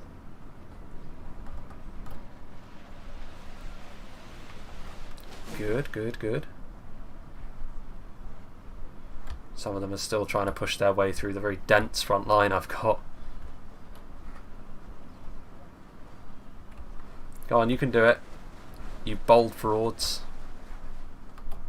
You know what, just fire now.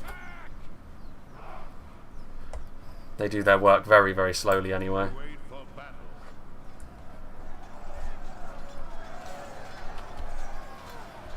There's a Black Numenorian in there. 2 of them, in fact.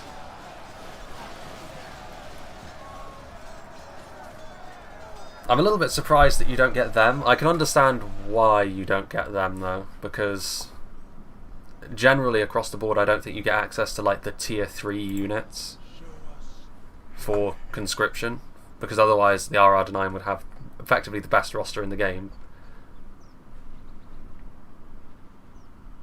Hello there. Amar. Another Amar. Are you actually hitting your intended targets here, boys? I know that you shoot slowly, but you are. And you are actually doing the business as well because of the punch of crossbows. You might be slow, but you do get the job done.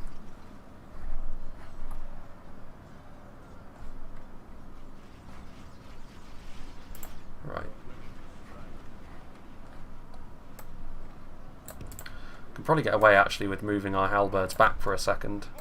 Again, the reason I took this fight in the first place was to try and be as efficient as possible. Ah, right, actually, whoa. They're coming forward now because of the sheer power. Territorial guardsmen, you go there. Rosadans, you go there like that. If we can get into a nice position up here perhaps with our bowmen.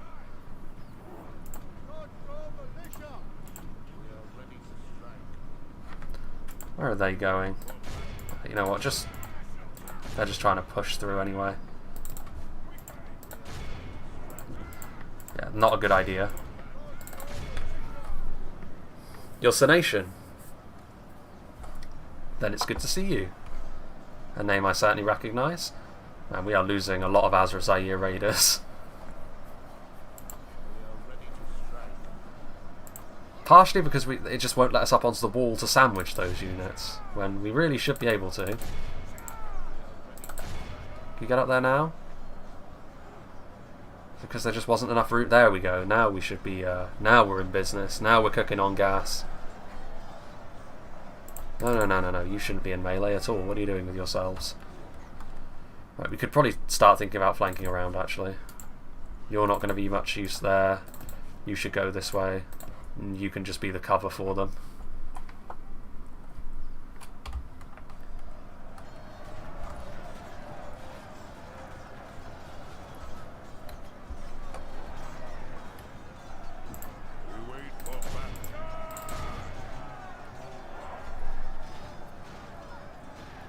And this will be the end of the Black Uruk halberds as well. The enemy are badly bloodied. They have lost half their men. So I would hope, given the shape of the engagement they have elected to try and engage us with. Right, they're going to come down here. Orc defenders are of no concern whatsoever. You can go this way. Right then.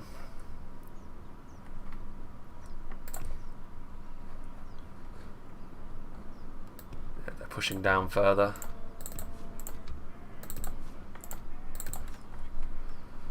So we shall push forwards. Orc defenders are they're going to retreat with their general. Interesting. Very interesting. Right, they are dead now. That's what I wanted to do to start with, but you know, sometimes the game says no, and you are powerless to argue with it.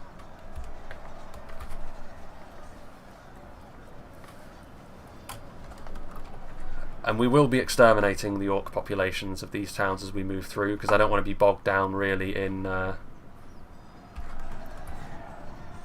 having to deal with all of these. Public order issues abound.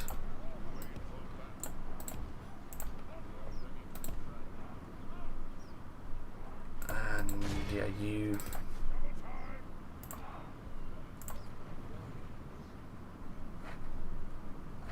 They're just going to get killed, so that's fine by me.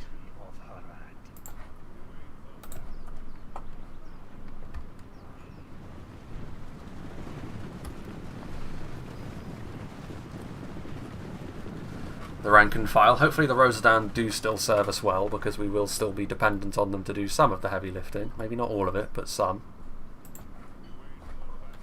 Right. Crossbows, where are you? Yes. You get yourselves into position. And you can start shooting into the side of whatever you perceive.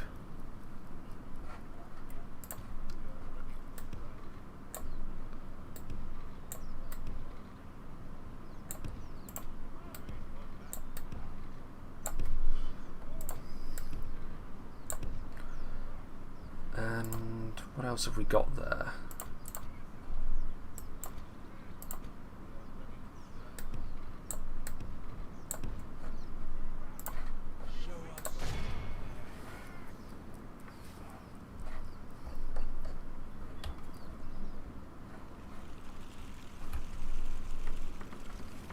Seems to be a sort of theme that's really taken off among all of the Third Age submods. The Corsairs using these like harpoon-esque projectiles, which I do quite like.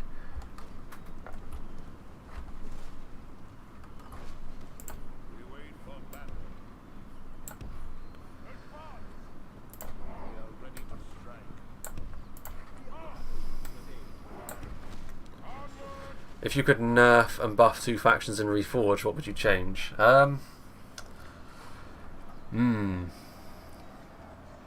Not sure, to be honest with you, because the meta has changed. Once upon a time, it definitely would. Erebor definitely would have been one of them, but that's not really the case anymore in terms of a nerf.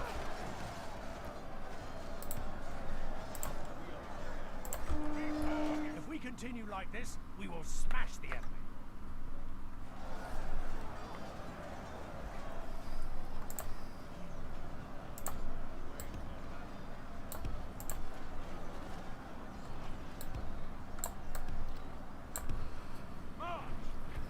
What's happened to Dustin, by the way? Missing his quirky trolling. I'm not sure.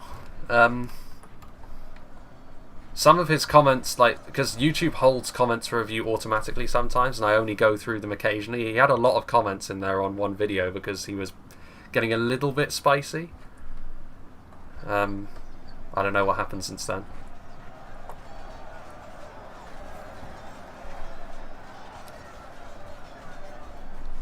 Right, we still have bowmen, but nothing else.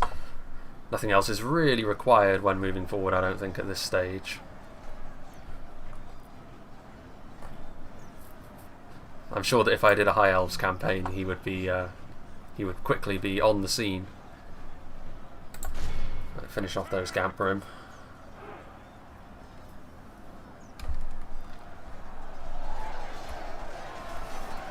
Just the one level of armour upgrade on most of these Rosadan, but I like the fact that it makes that difference. Gives them more of that chain. They're not quite in the hot climes of the south anymore.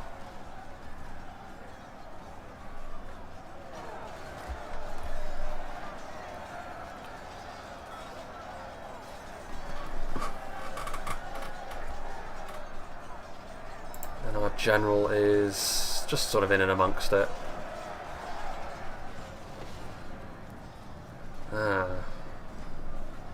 And now they move in, do they?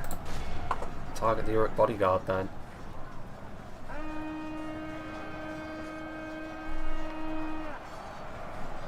One more volley into the Gamp Rim. I mean, Uruk bodyguard are fairly decent. Can't afford to take them too lightly. There's someone else that comments about Imladris in pretty much every video as well. And they spell it with an E on the end.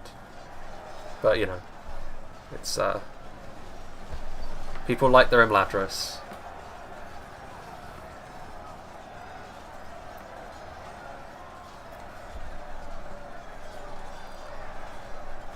Where's their general? It's kind of hard to tell with the Orc sometimes. He does tend to blend in a little bit more. I think this is him here, isn't it? The one without the helmet and shield, ironically enough.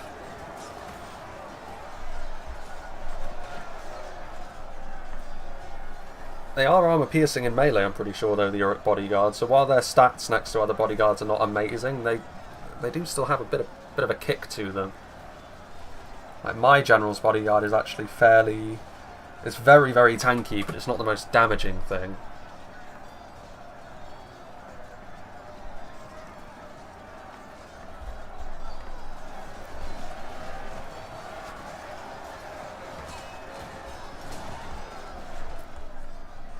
Right, let's see, can we maybe flank around this way with some footmen?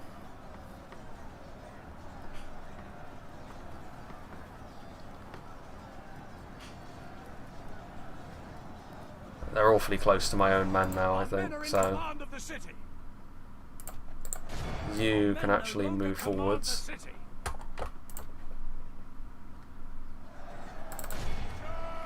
And we will just sort of envelop them.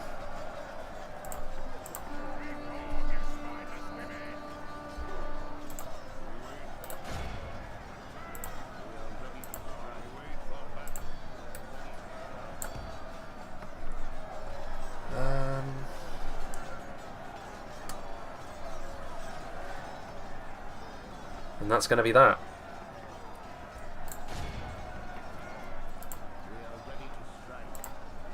Oh yeah, actually we'll kill the Gamperim, I suppose.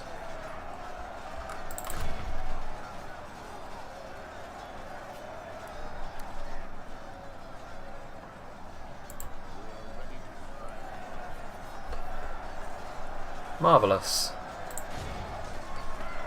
Nice to be fighting orcs, I have to say. Believe it or not, I know that that's probably not the case with most DAC campaigns, because in a lot you're facing off against Mordor, but a bit of a palate cleanser after going through the hard shell that was Gondor.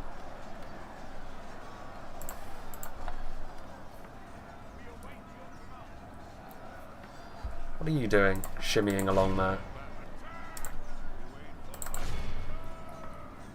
This is a clear victory. 213 losses, probably about the same as what we would have got anyway, to be honest with you, but it's always nice to play a battle. I like that model for like the Lord of Harad. Are you able to do some sort of opinion poll for the Patreon question? I could do, yes. But I would need sort of options to actually have for the opinion poll. Which is where I'm sort of a bit of a stumbling block there.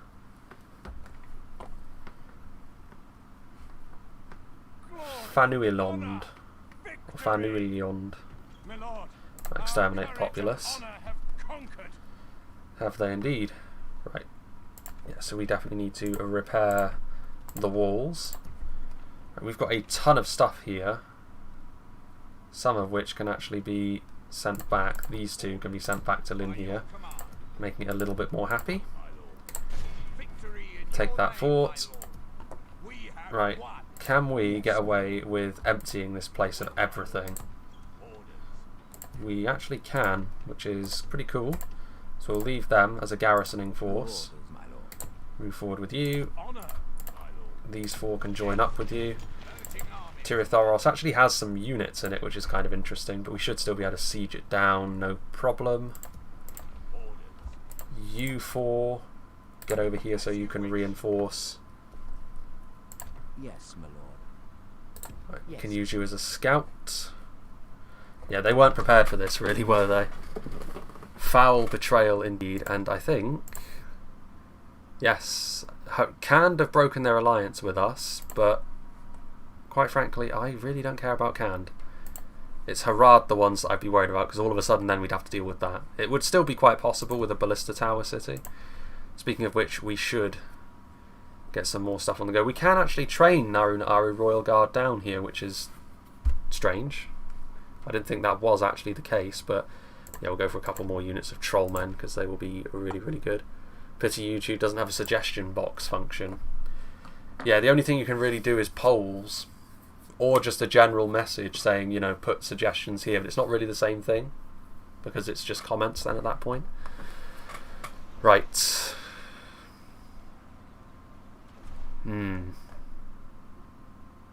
I am quite tempted, honestly, to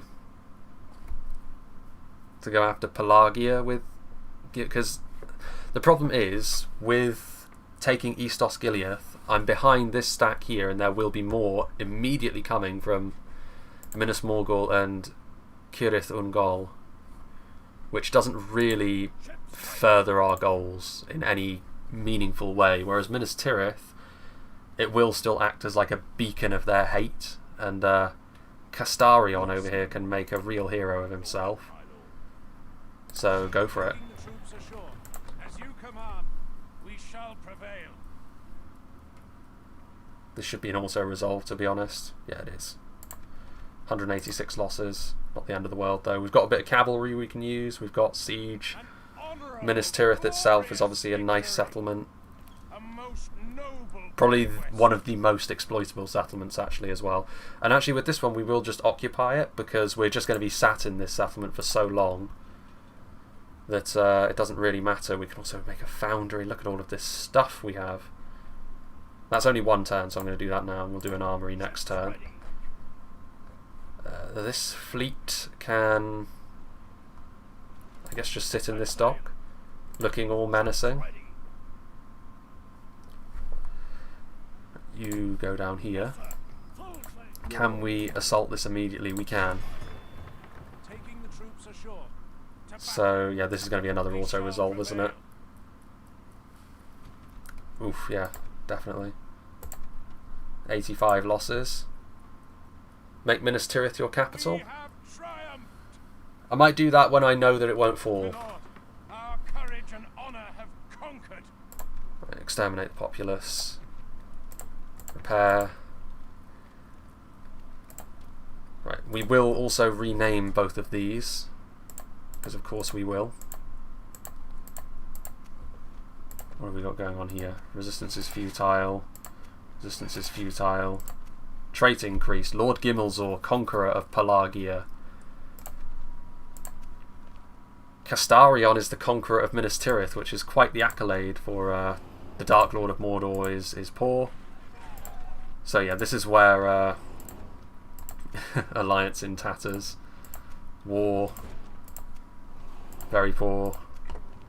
Mordor and the Ar-Adunaim. Lovely. All things that we love to see. What I was going to call it was Tariq Gimmelkard, which like translates, because Gimmelkard's name I think is like Star Lord,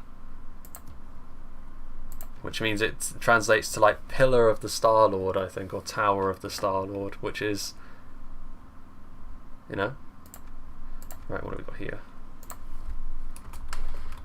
After all, this is in Gimmelkard's name.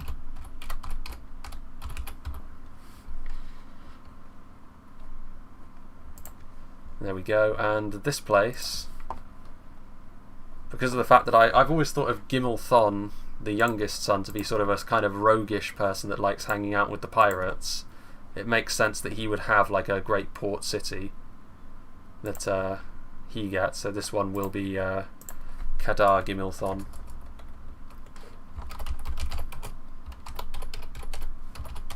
I do have some ideas for settlement names as well as we push into Mordor, which are not just naming them after the characters in the campaign as well. Like there's one for Barad-dûr I have in mind, which translates to something like literally like the shadow of the sorcerer, because of like the Númenórean's name for Sauron.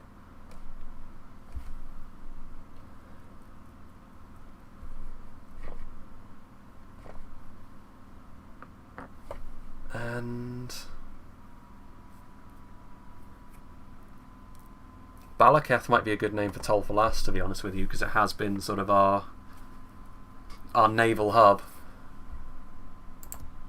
Yeah, I like that idea actually, now that you mention that.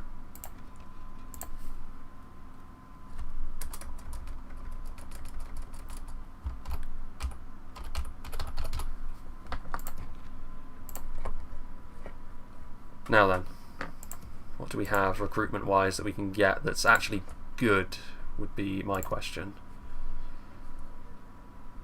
Not that much, right. Can we actually make it to... Yes, we can. Your goose is cooked, my friend. You can go there. Hey there, Knight of the Golden Flower. Good to see you returned. I'm going to save it here, just in case of a crash. Now then, that is a huge amount of power we've stolen away from Mordor, basically. We've carved away most of the coast. They've still got Tarnost, Brethil, and Karasast, but we can move forwards, I think. Fauniliond we have already... Here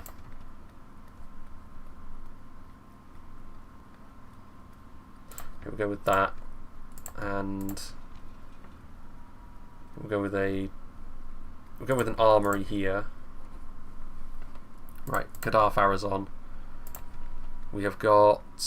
We could go for a militia armory here as well. There's a lot more money we could invest. But yeah, because we're going to get crusaded at some point. Having a garrison here will just make it that much easier. Give us some throwaway troops as well. Yeah, we'll go for a couple of Narduzagar. Because it's probably going to be... Mordor will send stacks down here, but they'll probably hastily construct them out of trash. At least I hope they hastily construct them out of trash. You keep moving forwards. You do the same. You need to start making your way up here because Gimmelcard needs some... there's still this place, which is... What's going on there? Yes, my lord. That's weird. Usually the unit model for it disappears, but they can get up there. Still waiting on that. I think Mordor are going to provide huge backlash, but it'll take them a while to reconcile from this sudden betrayal.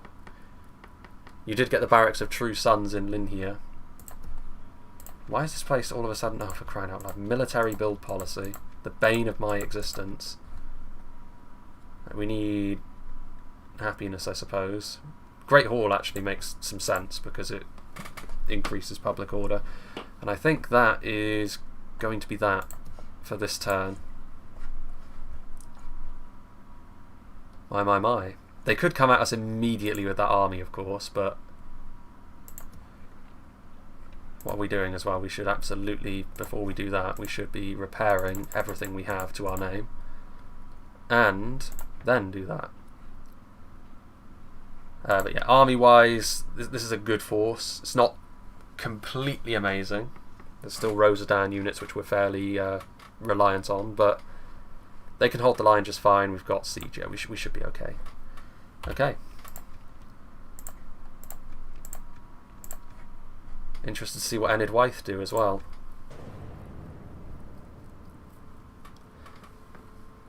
Linhir and Baradhan really needs generals. The only like spare generals I have though are way down in Umbar, and it'll take them so long to get up here. It's really not worth it.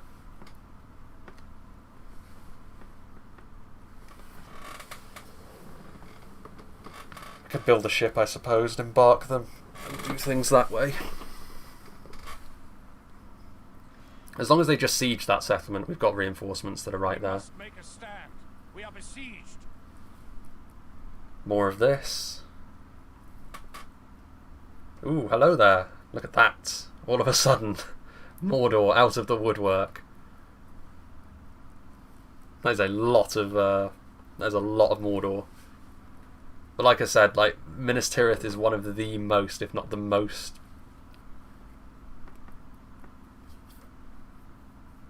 exploitable settlements that there are.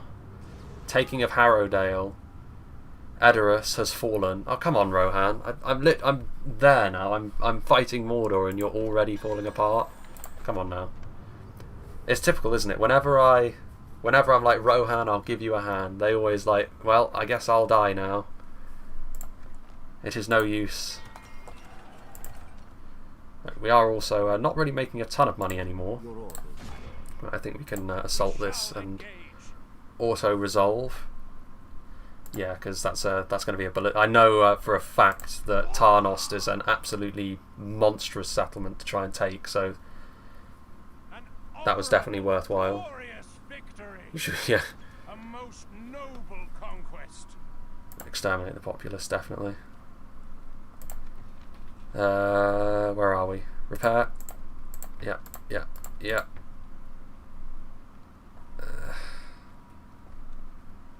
Sure, it's cheap. There we go. Already building an army in Brethil. Building an army to the extent I actually feel as though we should probably go over and take that immediately. Look at all of that. Look. The true Gondor experience is upon us. But like a lot of it's going to be made up of this trash here. Some of it's probably going to be scary, but yeah, it's a lot of Black Uruks. A lot of Black Uruks. Also some Olag High. That's interesting.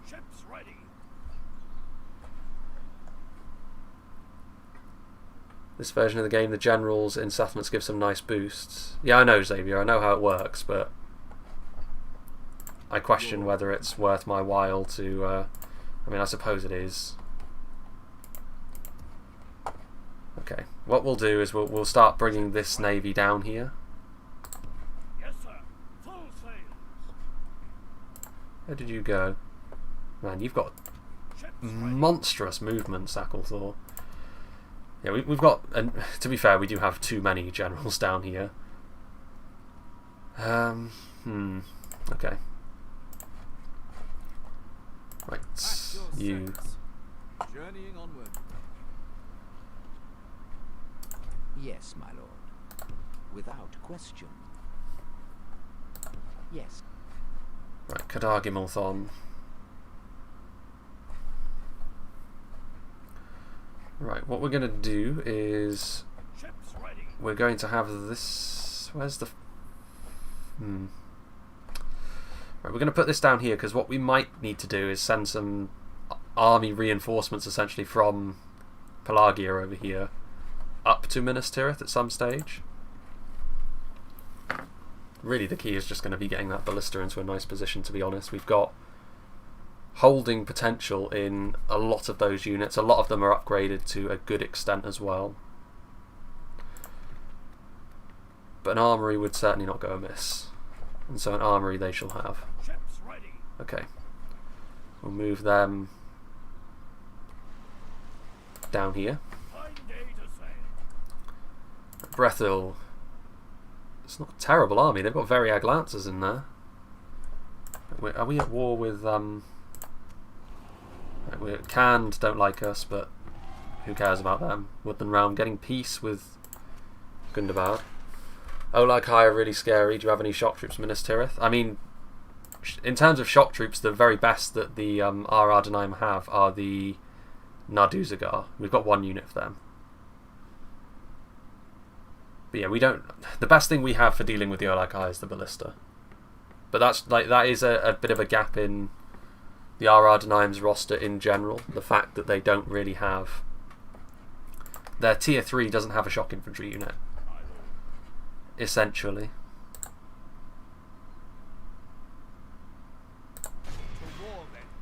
I just want to get them into a position where reinforcements are forthcoming. Another army, you...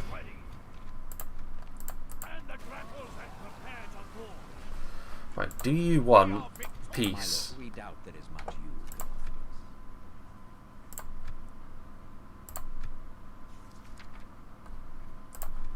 us. I must say we are not. We pray your next this meeting. There's no way that bearded gentleman there has got a voice like that. Okay. Gimmelthon. Okay. These two can begin making their way to there. More units.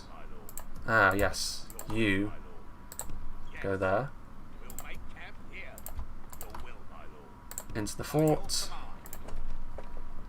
One. Ooh, we don't actually have enough money really to do that yet. Okay. For now then, we'll just cool off and we will begin to march on Brethil. Javelins have a bonus against trolls? That's true. You need at least 5 units of good archers in Minas Tirith. Well, I mean, that's what I've got. Like, that is the I mean, this is the army we have in Minas Tirith. I cannot teleport more units in at this point. Yes, my lord. To battle. Okay. We shall prevail.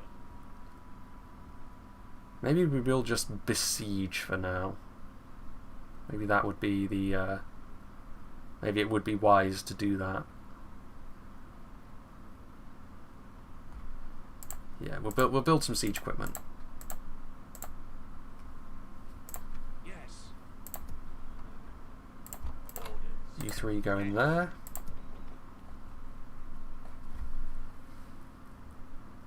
None of you had...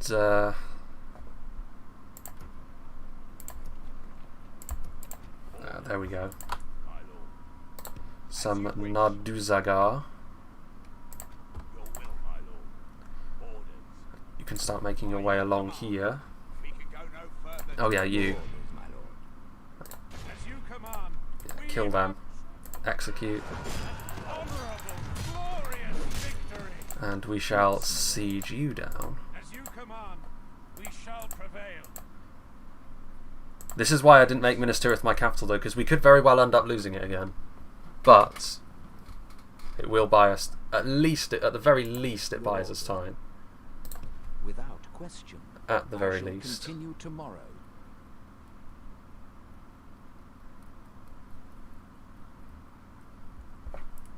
I mean, again, Xavier, like, it's all very well and good telling me to build things. You cannot instantly build things in Medieval 2.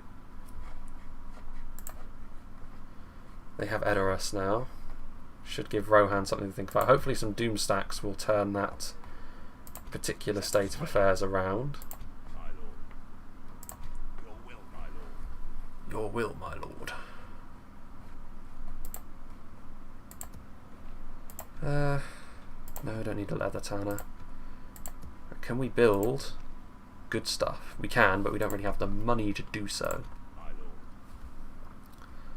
We've got a Haradrim diplomat who are still our allies, so...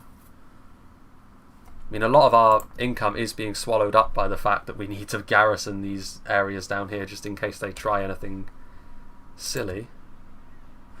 Speaking of which, these two should probably head up to this place. Okay. Let's see what Mordor do for Minas Tirith then.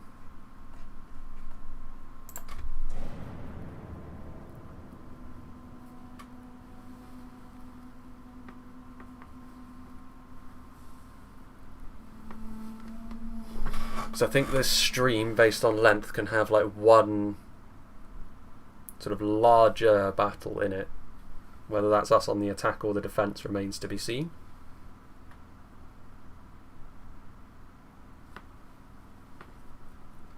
Enidwaith also might be the ones to initiate that particular battle. No, they're just gonna... Look at that, look. They're not quite sure though, are they? They're going to lead the siege? I mean, they're not actually sieging me at the moment. What are they actually doing? I don't think they quite know what to do. They've got so many armies there.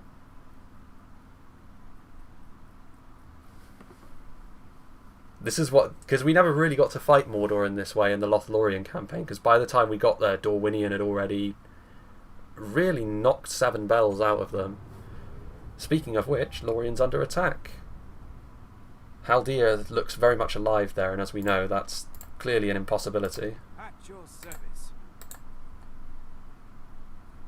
Right, construction report. We have got things, including a rebuilt Tarnost.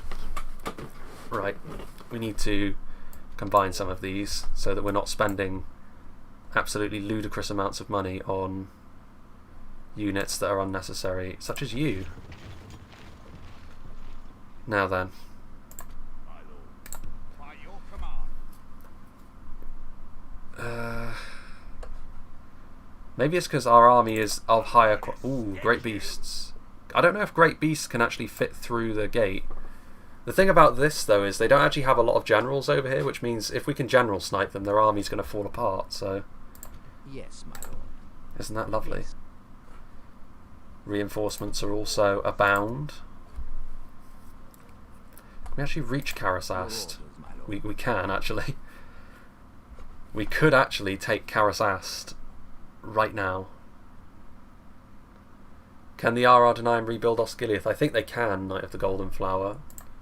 I think Galu said that. I know they can rebuild Tharbad, Fornost and Anuminas. So it would make a lot of sense for them to be able to rebuild Osgiliath. Right, for a start, let's To battle. let's do this. Yeah, we're going to have to fight this one. So this is probably going to be the last actual battle of this part, but it's all go now in the campaign. Hey there, Welt.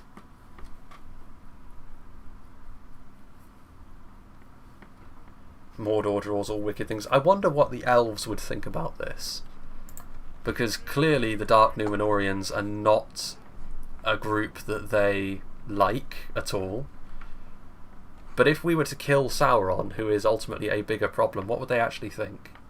Also, it's this layout. This is a very familiar layout, I'm sure, to a lot of people. I don't know if these are ballista towers, but frankly, I really don't want to take the chance. Either way. Right. So, let's get our boys into groups.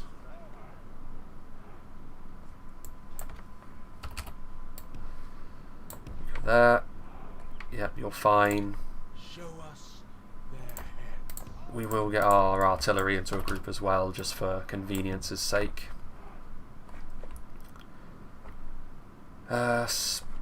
Spears are all on the towers, which actually probably among the best units for that, ironically enough. The closest thing we have to line infantry. Yeah, you can definitely push the ram, because you are my most unimportant units.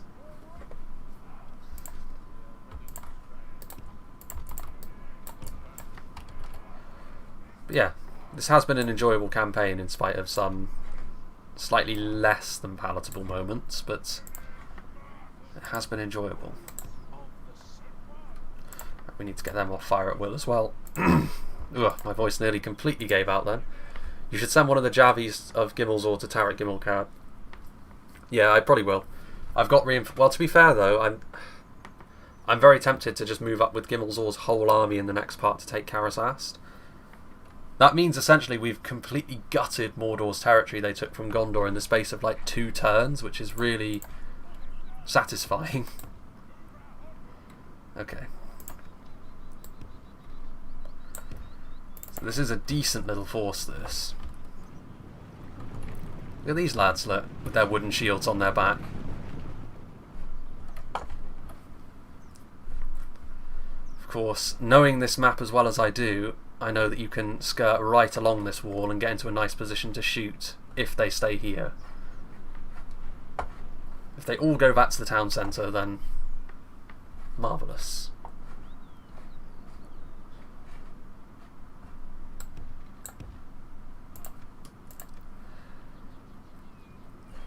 Alright, how many of these towers do we actually need to take down, I wonder?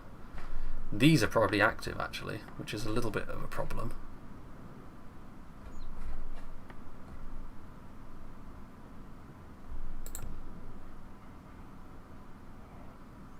Okay. So yeah, this will probably be the last battle that we play today, so we will be sort of leaving mid-turn, but it's kicking into high gear pretty quickly now. We could be seeing crusades on Umbar, a large war along the banks of the Anduin. Who knows how well Rohan are going to do. We actually hold on to Minas Tirith now as well, so we have a Palantir, so we can freely look upon the map if we desire, because I do like that custom rule. Oh dear, this isn't going very well for our ballista. What are you doing? Should be close enough to land more hits than that.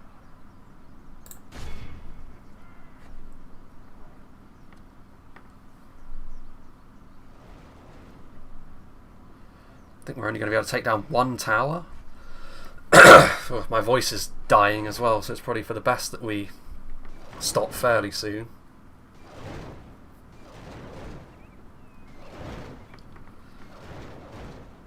Wow, this is a real waste of ammo.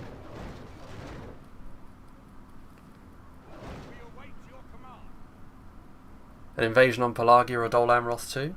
Don't they only go after your capital though? Because when I was Lothlorien they called crusades on Caras Galadon, but they didn't bother with like other big cities that I held. With like, I mean, to be brutally honest, I would actually prefer Pelagia or Dol Amroth to be crusaded, because the main body of my armies is closer. Right, I am actually curious as to if the towers are actually active, because I'm not sure they actually had orcs on the front line. We shall test the waters with our Azra Zair.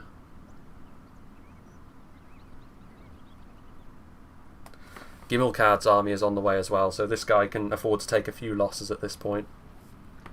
We can start to combine some of our units then and get some more out onto the field. Okay, yeah, they definitely do have an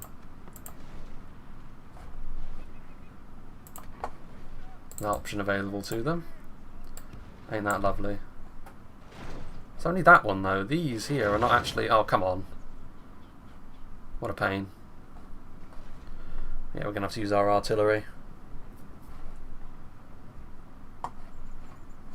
That one is. I guess they were close enough to that one.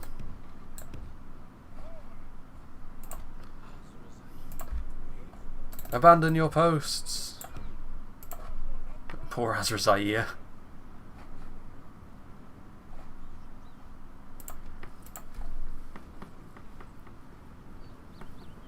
This is a good settlement to defend. To be, oh, come on, no. How do they have the range to do that? Shoot it now. I'm not sure whether we're actually going to be able to kill this thing, as distasteful as that is.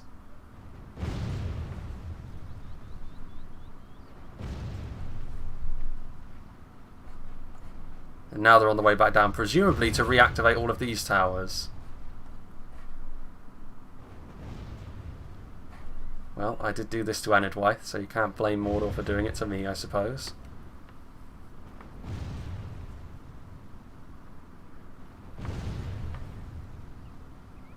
Come on, break. Break, damn you. There we go. We may as well kill that one as well, because it's already damaged.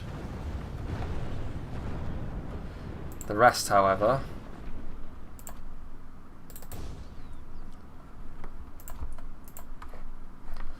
Right then.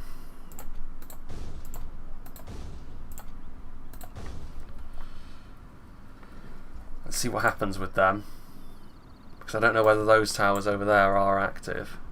If they are, we have a little bit of a problem. If they're not, then we're fine.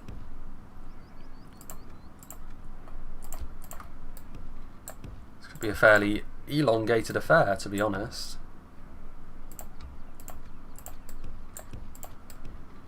should still be okay, but it's going to take a little while. Okay, yeah, this one isn't firing, so I would assume that neither will that.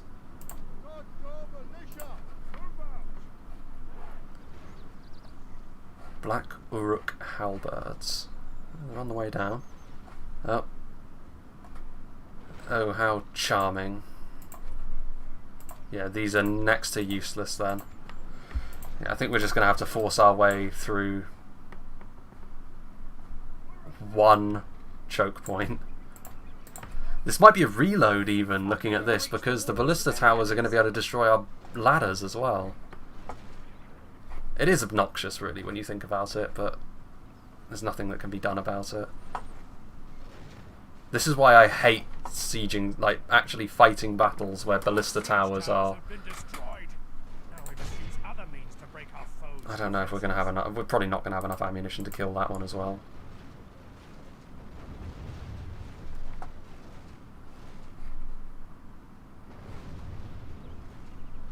Yeah, we're definitely not.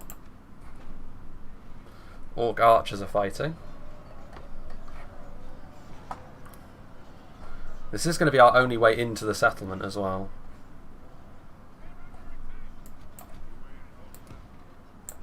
It really is a tad silly, but then you benefit from it as well as the game giveth and the game taketh away.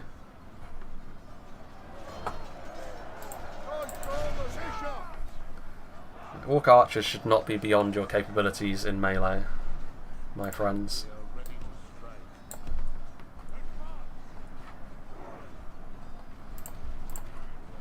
And because they're on a hill, they actually sort of circumvent the normal range problems they normally have.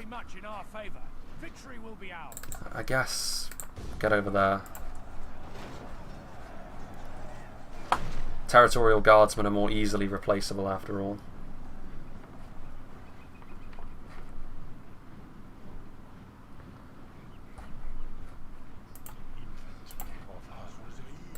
Raiders.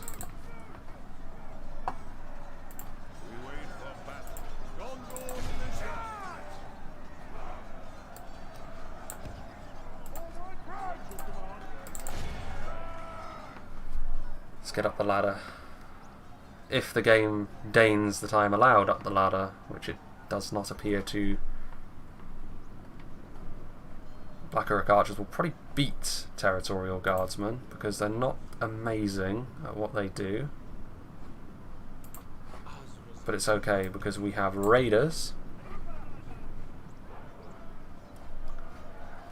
Please don't tell me you're stuck.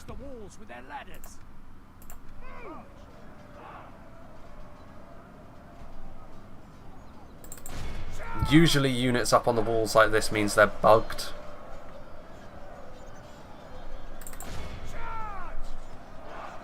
I think we just need to slowly chip away at them, to be honest with you, and that'll be how we have to deal with this. The ballista towers appear to have given me a little bit of time off. Gotta be careful of that one.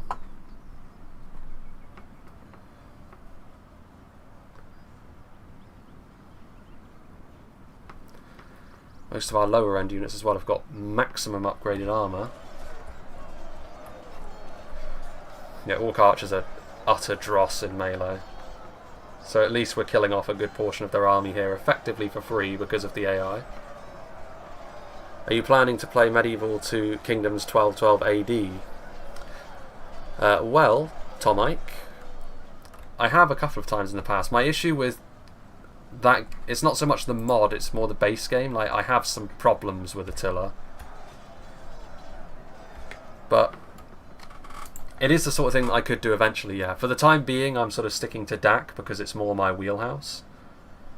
But when the time comes to sort of expand a little bit more, that is a possibility. Because it is ultimately still an overhaul mod, so there is sort of precedent for me to... oh boy. Precedent for me to get involved with it. Ow. Rude.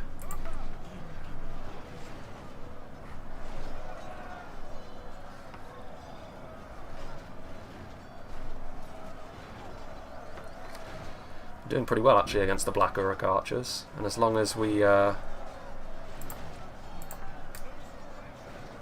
long as it continues to focus on the Azra Zaire raiders, I'm really not that fussed. Will you actually go up the ladder though, is my question. Yes you will.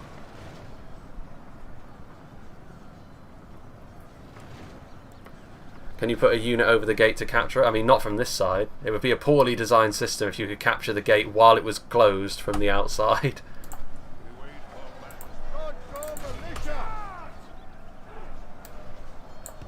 I really can't afford for this ladder to be bugged, boys.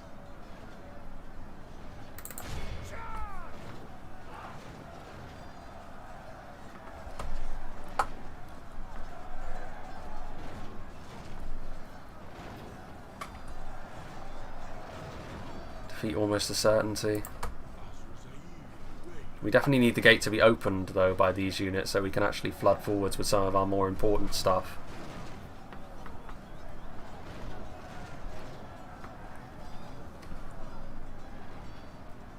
We've killed more of the enemy than they've killed of us though.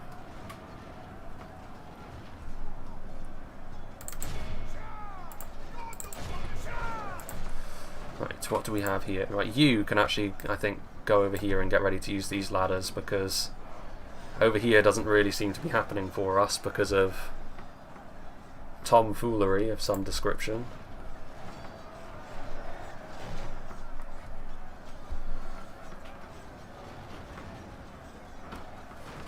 Wait, how are you getting hit?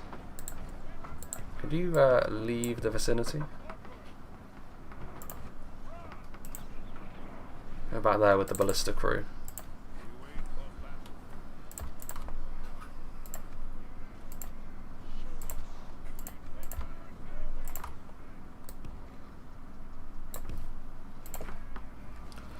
Scatter to the winds, everyone.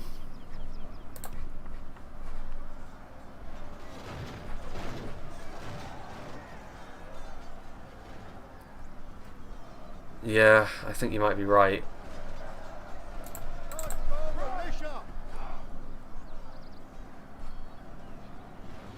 It's just unfortunate that it coincided. I think maybe it was because it got destroyed as one of them was going up.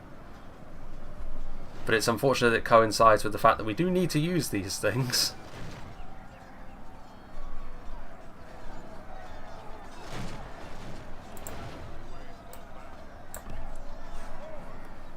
You may as well try and get up there as well.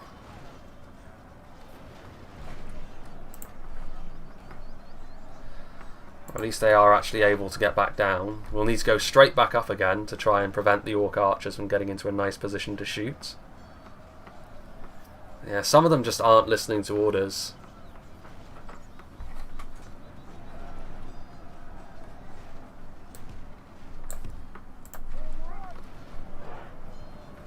There we go.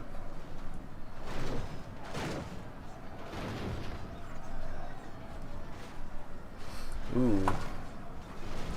The halberds probably won't do amazingly well in this sort of situation.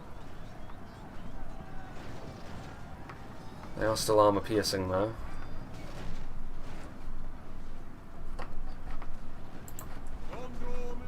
Well, this is awkward.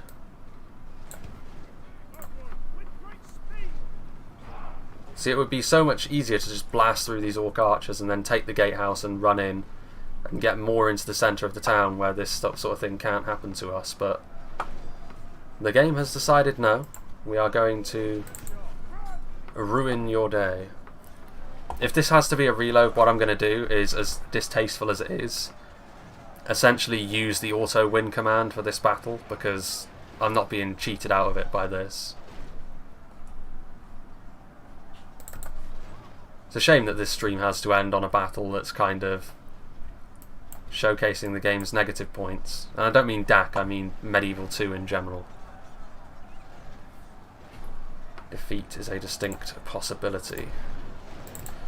We may as well get you ready to move up there as well, because we're just going to need more warm bodies for the front. Yeah, I think it's because the ladders are dying halfway through. Yeah, we can't afford to let them do that, that's the thing.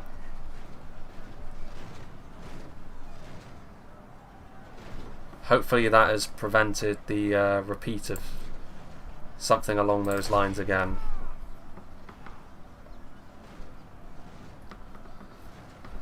Actually, yeah, we want you to attack them, don't we, really?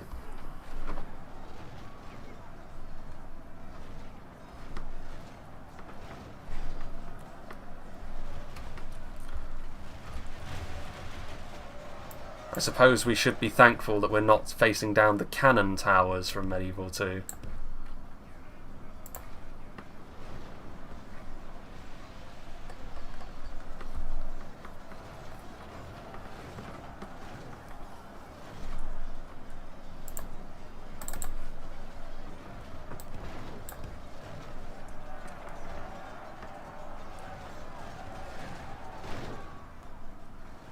They won't move that way though, Morris. They were stuck on the battlements.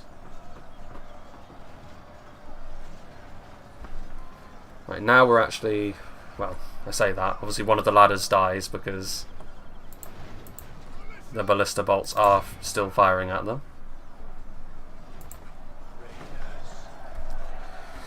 I think this is going to have to be a reload and an auto win, to be honest.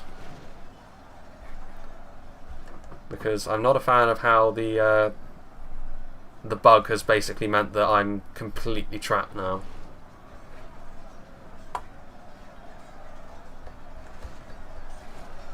Kind of depends on how quickly we can get these orc archers out of the way and how quickly we can get in through the gate. Because we are losing men pretty rapidly up here.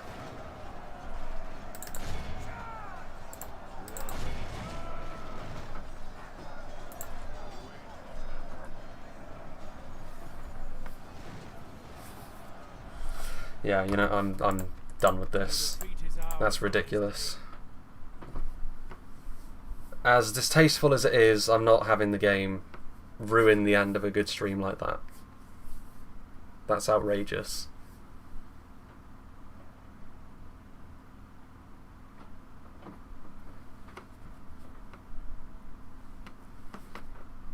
How come these towers are so much tougher than the other ones anyway? The other ones went down in a few volleys. This one...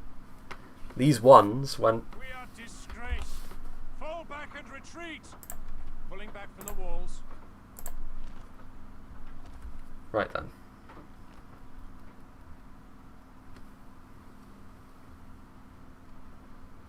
I think maybe we'll just replay that siege next time instead of auto-winning it. Because I really don't want to have to do that, but... Again, every time I start to really get into the game, it always throws some bullshit at me like that.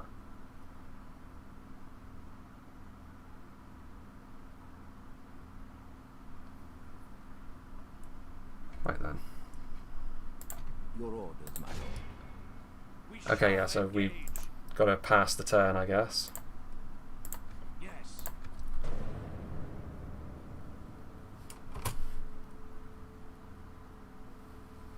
Hopefully that we didn't get screwed out of one of our moves as well.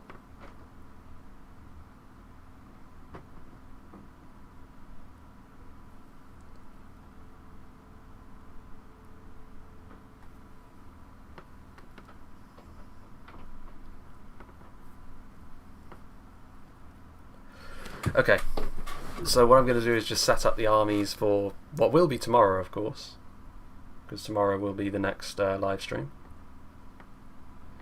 Wonder how Rune feel about me. Probably not positively. This is a problem because Mordor could attack me now, even though they didn't last turn. Their armies could actually figure themselves out and actually start sieging Minas Tirith.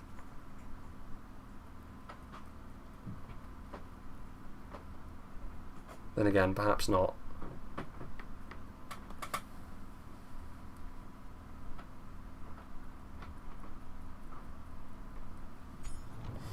Right, so Lorien's still under attack. Right. Okay. So then. Right, you need to go forwards. As do you. As do you. You. Right, so we need to leave some things behind. Yes, my lord. Tarnos loses a lot of money having done that, but that is not that important. You could also... Your orders, my lord. Most of these units could reinforce Brethil, to be honest with you, and then it would be an auto-resolve, wouldn't it? Something to consider. How much do we actually have left? 1 plus a whole row.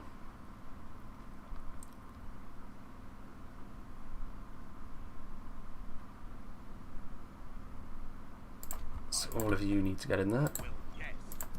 And 4 more. Makes sense for it to be you 4 then, doesn't it?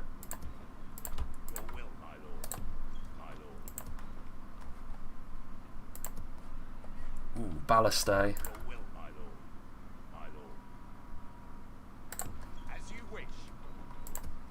That is some good units there as well, which we shall put into that fort there. Units wise, I actually think we should probably start building up a bit of a purse. You. So, Yes, my lord. all generals, Your orders, my lord. Yes. bar my 1, lord. get on board.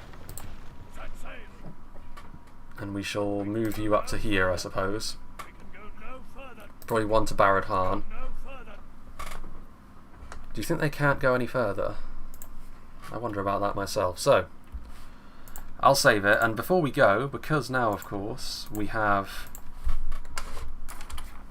the Palantir, we can do this really without feeling too bad about things. So then, pretty much the entirety of the Calanardon has fallen to Mordor, but I mean, to be fair to Rohan, it's not as if they're dead, they've just sort of migrated. I mean, they actually have a lot of stuff in here. So they've got Dunyard, they have done... They've still got 2 capital cities then. They've got the capital cities of their hated enemies, essentially, in Isengard and Dunland, but they've lost their own. Mordor hold this land now. They still have Rockburg.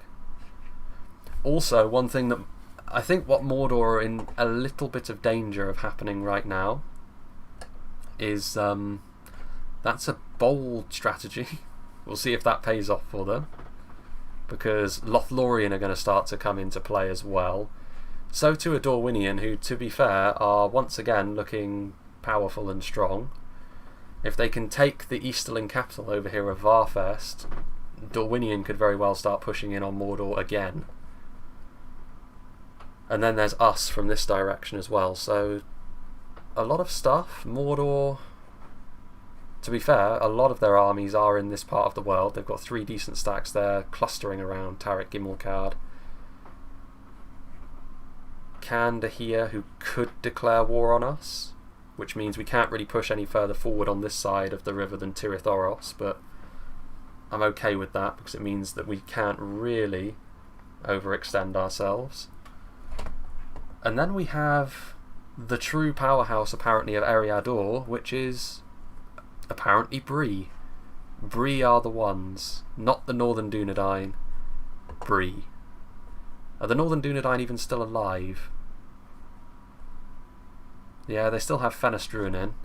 The Northern Dunedain, though, they're only alive because at this point the High Elves are actually acting as a human or elven shield for them. Gundabad are still reasonably strong, actually. It's interesting times. In terms of the good versus evil divide, it's actually fairly evenly split, I would say. Because Angmar is still here, doing their thing. Ar-Adunaim, of course, are technically a neutral faction because they did take the evil path, so they're just sort of hanging out here. The High Elves have got territories. Bree are strong. Yeah. Really, the most interesting part of the world, though, is the one that we are in. So that's something worth celebrating. And yes, it will be the same time tomorrow, essentially, for the stream. Another stream that will start at around 1:30 GMT and will go for about the same amount of time as we did today, so around the 3-hour mark. And tomorrow, in 3 hours, we could probably make some pretty serious headway in this campaign. We are sort of closer to the end than the start now, certainly. The end point for last campaign was about 250 turns, so it goes to show we've been a little bit more efficient this time around, albeit not as efficient as we perhaps could have been, but still. Good stuff. So, again, I'm even more paranoid about saving now after last week's crash. But yeah, it's the end of the stream now, so hope you all enjoyed this. I'll talk a little bit more about the videos that are going to be coming out over the weekend in tomorrow's stream, because it makes a little bit more sense to do it there, I think. But yeah, stream same time again tomorrow. Hope you'll be able to join me for that. And yeah, hope you enjoyed this, and I hope you'll join me for whatever is next.